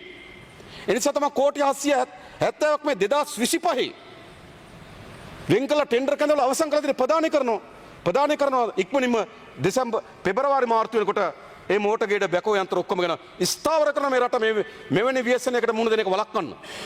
ඊළඟ මෙවැනි ව්‍යසනයක් ඇතිවීම වළක්වන්න ඕන. නායාම් අපේ රටේ මේ ගංගා අසබඩ මේ ගෙවල් ඇති උනේ කොහොමද? මේ කඳු මුදුන් වල මේ නිවස් ඇති උනේ කොහොමද? මොන ප්‍රාදේශ සභාවට අනුමැතිය දුන්නේ? මේවා එහෙම අනුමැතිය අවශ්‍යයි. ඊට පස්සේ MBR එකේ අනුමැතිය අවශ්‍යයි. ඒ කිසිදු අනුමැතිය කොහොමද මේවා ලැබුණේ? අද කඳු මුදුන් වල නිවස් කොට නැගලා තියෙනවා. ගංගා අසබඩ නිවස් කොට නැගලා තියෙනවා. පහුගිය කාලේ අපේ රටේ ට්‍රෙන්ඩ් එකක් ආවා. කන්දක් මුදුන ගෙයක් හදාගන්න එක. වැවක් අසබඩ නිවසක් හදාගන්න එක. ගඟක් අසබඩ නිවසක් හදාගන්න එක. ඒක නිකන් ධනවත්භාවයේ ලක්ෂණයක් වගේ එකක් ආවා. නිකන් ඒක තමයි නිකන් හරිද? මෙහෙම ට්‍රෙන්ඩ් එකක් ආවා. ඇවිල්ලා මුළු ගම් ඉවුරු යට වෙලා තියෙනවා. කඳු බර වෙලා තියෙනවා මේ වගේ. ඒ නිසා අපි මොකද කරන්නේ? අපි දැඩි නීති සම්පාදනය කරනවා. යලි ලංකාවේ වැව් තාවුළු විනාශ වෙලා තිබෙනවා. ඒ නිසා අපි ඉතාමත් ශක්තිමත් වෙන්න මතක තබා ගන්න. යලි කිසිදු අනවසර තැනක අපේ රටේ නිවසක් ඉදි කරගන්න දෙන්නේ නැහැ. කොළොන්නාවට සිද්ධ වුණේ ඒකයි. ගලාගෙන යන කොළොන්නාවේ ගංගා කී දවසක් යට වෙනවද? කී අවුරුද්දට කී පාරක් යට වෙනවද? කවුද අවසර දුන්නේ ඒව හදන්න? බලාගෙන හිටියා. පොඩි ගානක් දීලා එක්ක අවසර ගන්නවා. ඒක සභාපතිගේ ඥාතිය. සභාපතිගේ කැන්වසින් ගියපු කෙනා. මෙහෙමයි මේ රට මේ වීසෙන්ටපත් උනේ. ඒ නිසා මේක මුදව ගන්න ඕන. අපි ආසියානු සංවර්ධන බැංකුවට මේ ආසියානු සංවර්ධන බැංකුව අපිට එකඟතාවය පළ කතිනවා. අපි ඉල්ලලා තියෙනවා මේ මධ්‍ය කඳුකරේ ඇත්ත තත්ත්ව අපිට නිරීක්ෂණය කරලා දෙන්න කියලා. සමහර වාර්තා පළ වෙන මධ්‍ය කඳුකරේ ගැන බයයි කියලා. ඒ නිසා අපි ඒ වාර්තාන අඩි 5000කට වඩා වැඩියෙන් ජීවත් වෙන ප්‍රදේශ යලි වනවගාව ඇති කරන්න ඕන. අපි එම ඉඩම් සහ දේපල ආණ්ඩුවේ වන්දි දීලා පවරා ගන්න කටයුතු කරනවා. මේ රට යලි ප්‍රතිස්ථාපනය කරන්න ඕන. මහා සාරවත් වටිනාකම් සහිත මධ්‍ය කඳවුරය අපි ඇස් ඉදිරිපිට නායමින් තිබෙනවා. ඇස් ඉදිරිපිට මිනිස් ජීවිත බිලිගනිමින් තිබෙනවා. ඇස් ඉදිරිපිට මහා ඛේදවාචකකට මුහුණ දෙමින් තිබෙනවා. අපි රන්ටමේ හැදුවා. හැබැයි වතුර තියෙන 52කට ආසන්න ප්‍රමාණය. රන්දෙනිගල හැදුවා. වතුර තියෙන 48කට ආසන්න ප්‍රමාණය. රොම් මඩ වලින් පිරීලා මේම කඳු ගලාගෙන ගිහලා සෝදලා ගිහලා තින්නේ. බලාගෙන හිටියා මේ රට. හැබැයි අපි බලාගෙන ඉල්ලීසි නෑ. සූදානම් නෑ. ඒ නිසා අපි ඉල්ලා හිටින්නේ විපක්ෂ හැමදෙනාගේම ඉල්ලා හිටින වෙන මොකුත් නෙවෙයි. මේක සත්කාර්යයක්. මේ රටේ ජාතික කාර්යයක් මේක. නැවත අපේ රට මේවන ව්‍යසන සිදු වුණොත් වහින එක අපිට නතර කරන්න බෑ. සුලි කුණාටු වෙන එක අපිට නතර කරන්න බෑ. හැබැයි වගේ වෙන හානිය අපිට නතර කරන්න පුළුවන්. ඒ වගේ ජීවිත බිලිගන්න එක නතර කරන්න පුළුවන්. ඒව නතර කිරීම සඳහා අවශ්‍ය වෙන ස්ථාවර ජාතික ප්‍රතිපත්තියක් හදන්න අපි සැලසුම් කරලා තිබෙනවා. ඒ වගේම අපි ලෝක බැංකුව දැන්ටමත් ප්‍රකාශයට පත් කරලා තිබෙනවා. දැන්ට ඒගොල්ලෝ අධීක්ෂණය කරමින් යනවා. දෙසැම්බර් 15 වෙනකොට අපේ මේ හානිය පිළිබඳව සම්පූර්ණ මේ දල එකක් දෙන්න. සම්පූර්ණ එක දෙන්න මාස 3ක්වත් යාවි. හැබැයි දෙසැම්බර් 15කට අපිට මේ හානිය තරම දල වශයෙන් දැනගන්න පුළුවන්. එවැනි හානියක් අපේ රටට ඔරොත්තු දෙයිද? අපේ ජාතියට ඔරොත්තු දෙයිද? ඔරොත්තු දෙන්නේ නැති හානියක්. ඒ නිසා මම හිතනවා ස්ථාවර සැලැස්මකට අපි යා යුතුව තිබෙනවා මෙම ප්‍රශ්නයේ විසඳුම් සොයා ගැනීම සඳහා. ඊළඟ විශේෂයෙන්ම මා යෝජනා කරන්නේ. දැන් අපි මෙතනින් එහාට යන්නේ කොහොමද? මලබිනි මත නැගලා දේශපාලනය කරන්න ලෑස්තිද? කුරිරු බලාපොරොත්තු වලින් දේශපාලනය කරනවද? විනාශයක් උදේ රාත්‍රී ප්‍රාර්ථනා කරන මනසකින් දේශපාලනය කරනවද? ආණ්ඩුවත් එක්ක තියෙන ප්‍රශ්න දේශපාලනයෙන් බේරගන්න. ආණ්ඩුවත් එක්ක තියෙන ප්‍රශ්න ආර්ථික කඩවට්ටමින් බේරගන්න උත්සාහ කරන්න එපා. ආණ්ඩුවත් එක්ක තියෙන ප්‍රශ්න ජනතාවගේ ජීවිත විනාශ කරමින් බේරගන්න උත්සාහ කරන්න එපා. ආණ්ඩුවත් එක්ක තියෙන ප්‍රශ්න දේශපාලනයෙන් බේරගන්න. අපි ලෑස්ති. බලය ඡන්දෙකදී ගන්න. ඒකනේ තියෙන්නේ. ඊට වඩා මාවත් නෑ ඕගොල්ලන්ට. ඒ නිසා ඒකට අවශ්‍ය වෙන මනස ලෑස්ති කරගන්න. හෙට වැටේ අනිද්දා වැටේ නේද? අසල්වැසි රටවල යුද්ධ පටන් ගත්තවම වැටේ මැද පෙරදිග වැටේ. මොකද ඇමරිකන් ටැරිෆ් ප්‍රශ්නෙන් වැටේ දැන් ගම් වතුරෙන් වැටේ. මොකද මේ වෙලා තියෙන්නේ? මන් දැක සමහර අය ලියනවා අන්තර්පාලනයකට සූදානම් වෙන්නලු විපක්ෂයට. අන්තර්වාර ආණ්ඩුවකට ලෑස්ති වෙන්නලු. හරිද? පාර්ලිමේන්තුවට බලය ගන්නලු. මේ පාර්ලිමේන්තුව තමයි බලය තියෙන්නේ. මේ මූල්‍ය බලය අපි කිසිසේත්ම මේ පාර්ලිමේන්තුවට පටහැනිව අපි මූල්‍ය බලය උපයෝග කරලා නැහැ. උපයෝග කරගෙන මේ හැකියාව සමහරවට තියෙන ජනාධිපතිවරයාට. ඒත් අපි පාර්ලිමේන්තුවට යටත්ව තමයි අපේ මූල්‍ය බලය ක්‍රියාත්මක කරලා තිබෙන්නේ. අපි මේ ව්‍යවස්ථාවට යටත්ව තමයි පාලනය කරමින් තිබෙන්නේ. මේ ව්‍යවස්ථාව කැඩුවයි කියලා අධිකරණයෙන් තීන්දුව ලැබපු අය දැන් ව්‍යවස්ථාවක් ගැන අපිට කතා කරනවා.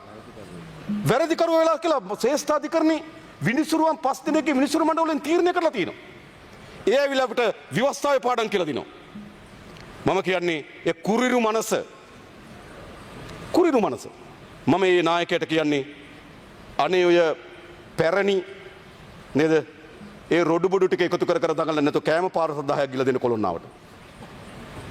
මම ඉල්ලන්නේ මේ ව්‍යසනේ.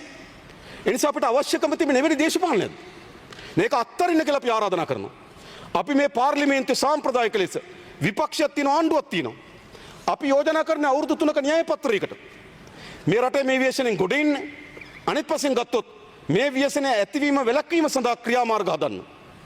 මොකද අපිට අවශ්‍ය සමහර නීති ක්‍රියාත්මක කරනකොට අනවසර කෙනා අපි අවින් කරනකොට එතන අපි ජාතික එකමුතුභාවයක් තියෙන්න ඕන. නැත්නම් ඒක දේශපාලනයක් වෙනවා. ගිල මිනිස්සු අවශ්‍යයි. ඔයගොල්ලෝ අයින් කරන්න එන්නේ. කන්දර ගිල අවශ්‍යයි. ඔයගොල්ලෝ අයින් කරන්න එන්නේ. එහෙම යන්න බෑ. ඒ නිසා මේ පාර්ලිමේන්තුවේ සාම්ප්‍රදායික ආණ්ඩුව විපක්ෂ කෙනකින් අයින් වෙලා අවුරුදු 3ක් 4ක් ජාතික සභාවක් ලෙස වැඩ කටයුතු කරන්න කියලා මම ඉල්ලනවා. ජාතික සභාවක් ලෙස. ජාතික ප්‍රශ්නයක් තියෙනවා. අනිත් දේශපාලන ප්‍රශ්න. දේශපාලන පොරපිටිය බේරගමු. නුගේගොඩ රැස්වීමත් කියලා බේරගන්න. දේශපාලන ප්‍රශ්න. හරි. හැබැයි නේද? ඒකට කවුරු හරි ජනාධිපති කෙනෙක් කරේ ඒවා ඊ බේරගන්න. මෙතන තියෙන්නේ මොකද්ද? ජාතික සභාවක්. අපි පොදු න්‍යාය පත්‍රයකට මේ ව්‍යසනය හමුවේවත් අපි පොදු න්‍යාය පත්‍රයකට එමින් මේ රට මේ පත් වී තිබෙන ව්‍යසනේ ගොඩ නැගීම සඳහා අපි සමත් වෙන්නේ නැත්නම් මම අහන්නේ එකයි. මේ පාර්ලිමේන්තුවේ මිනිස්සු එව්ව මොකටද තමුන්වන්සලා? මොකටද එව්වේ? තමන්ගේ වරප්‍රසාද වෙනින්ද? තමන්ගේ බලයක් වෙනින්ද? තමන්ගේ සුඛ වීරණ වෙනින්ද? නෑ. පොදු ජනතාවගේ වුවමනාව වෙනුවෙන් ආවා කියලා කල්පනා කරන හැම മന്ത്രിවරයෙකුමගේ මම ආරාධනා කරනවා ඔබ ජාතික සභාවකට කටයුතු කරන්න ඉතිරි අවුරුදු 2 3 4ක් වෙනකන් අපිට මේ ප්‍රශ්නේ තිරසාර ලෙස විසඳියකි. ඒ වගේම අපේ කර්මාන්තකරුවන්ට ව්‍යාපාරිකයන්ට අපි ආරාධනා කරනවා. මා බෙහෙවින්ම ස්තුතිවන්ත වෙනවා. සමහර අයට ව්‍යාපාරිකයන් ජාවාරම් කරුවන් ලෙස පෙනුනේ මොකක් නිසාද? ඒගොල්ලෝ හිතන් හිටියේ ව්‍යාපාරික ලෝකය ඒගොල්ලන්ගේ ලෝකය කියලා. ඒගොල්ලෝ හිතන් හිටියේ ඒගොල්ලන්ගේ කරටත් දාගන්න ලෝකය කියලා. දැන් ඒගොල්ලන්ට මොකද වෙලා තියෙන්නේ? නැයිතම සත්භාවයෙන් කටයුතු කරන ආණ්ඩුවකට එම ව්‍යාපාරික ප්‍රජාව ඉතාමත් ශක්තිමත් සහාය දෙනවා. එතකොට යාට ඒ ව්‍යාපාරික ජාවාරම්කාරය වෙනවා. ඇයි? ඒගොල්ලන්ගේ ලෝකෙට අපි ඇතුල් වුණා. ඒගොල්ලෝ හිතුවේ නෑ ඒ ලෝකෙට එයි කියලා. මහා විද්වතුන්ට මෙතන අපහාස කරනවා. ස්වේච්ඡාවෙන් වැඩ කරන මිනිස්සු. සතයක් පඩි ගන්න නැති මිනිස්සුන්ට අවිල්ලා උදේහවා පහර දෙනවා. ඇයි? ඒගොල්ලෝ අපේක්ෂා කරන්නේ එවැනි පිරිස් ජාතික ජනබලවේගයේ මේ ආණ්ඩුවේ මේ ජනතාව වෙනුවෙන් කරන කාර්යයට ස්වේච්ඡාවෙන් මැදිහත් වෙයි කියලා. ඒගොල්ලන්ගේ තොටිල්ල නේද ගැස්සෙනවා. ඒගොල්ලෝ හිතපු නැති ලෝකයකට ඇතුල් වෙලා තිබෙනවා. හිතපු නැති ව්‍යාපාරික කණ්ඩායම් සහාය දෙමින් තිබෙනවා. න්‍යාය පත්‍ර සකස් කරමින් තිබෙනවා. ස්වේච්ඡාවෙන් අපේ රටේ ඉහළම ශාස්ත්‍රීය විද්වතුන් බුද්ධිමතුන් මේ ආණ්ඩුවට මැදිහත් වෙමින් තිබෙනවා. ඒක හමුවේ ඒගොල්ලෝ අපේක්ෂා බංගත්වයට පත් වෙලා තිබෙනවා. ඒ අපේක්ෂා බංගත්වයේ වේදනාව තමයි මම දැක්ක නිරන්තරයෙන් ඇවිල්ලා හාන්ස් විජේ සූරියට දුමින්ද දිසානායකට දුමින්ද හුලංගොම් මහත්මයාට එහෙම නැත්නම් නව් අපේ ගෝමිකට අපේ එයාලංකයේ ගණේගොඩට අපේ ආණ්ඩුකාරතුමාට හනිෆ් යූසුෆ්ට මොකද්ද මේ වෙලා තියෙන්නේ? ඒගොල්ලෝ හිතුවා ඒවා ඒගොල්ලන්ට අයිති ලෝකය නෑ. හැම පුරවැසියම යහපත් ආණ්ඩුවකදී තමන්ගේ දැනුම තමන්ගේ කාලය ස්වේච්ඡාවෙන් වැය කරන්න සූදානම් කියලා තෝරාගත්තු මිනිස්සු. මම තවත් ආරාධනා කරනවා. තමුන්නාසලයකට සූදානම් නැතුණට රට සූදානම් වෙලා තියෙන්නේ. ඒක තමයි මේ සංඥාවන් ඔක්කොගෙම එන්නේ. ඒ නිසා අපි ආරාධනා කරන්නේ තමුන්නාසල මේ සඳහා එන්න. කර්මාන්තකරුවන් ව්‍යාපාරිකයන් බුද්ධිමතුන් විදේශගත ශ්‍රී ලාංකිකයන් සියලු දෙනාට අපි ආරාධනා කරන්නේ මේ ව්‍යසනය ඒක ඉතාමත් වේදනාකාරී ව්‍යසනයක්. ඉතාමත් කනගාටුදායක ව්‍යසනයක්. එහෙත් ඒ ව්‍යසනය හමුවේ අපි අලුත් පාරක් තෝරගමු. අපි හැම දෙනාම එක් වෙලා මේ රාජ්‍ය යහපත් රාජ්‍ය බවට පත් කර ගැනීම සඳහා මැදිහත් වෙමු කියලා ආරාධනා කරමින් මම නතර වෙනවා. බොහොම ස්තුතියි සභාපතිතුමනි. විලඳ වාණිජ ආහාර සුරක්ෂිතතා සම්පකාර සංවර්ධන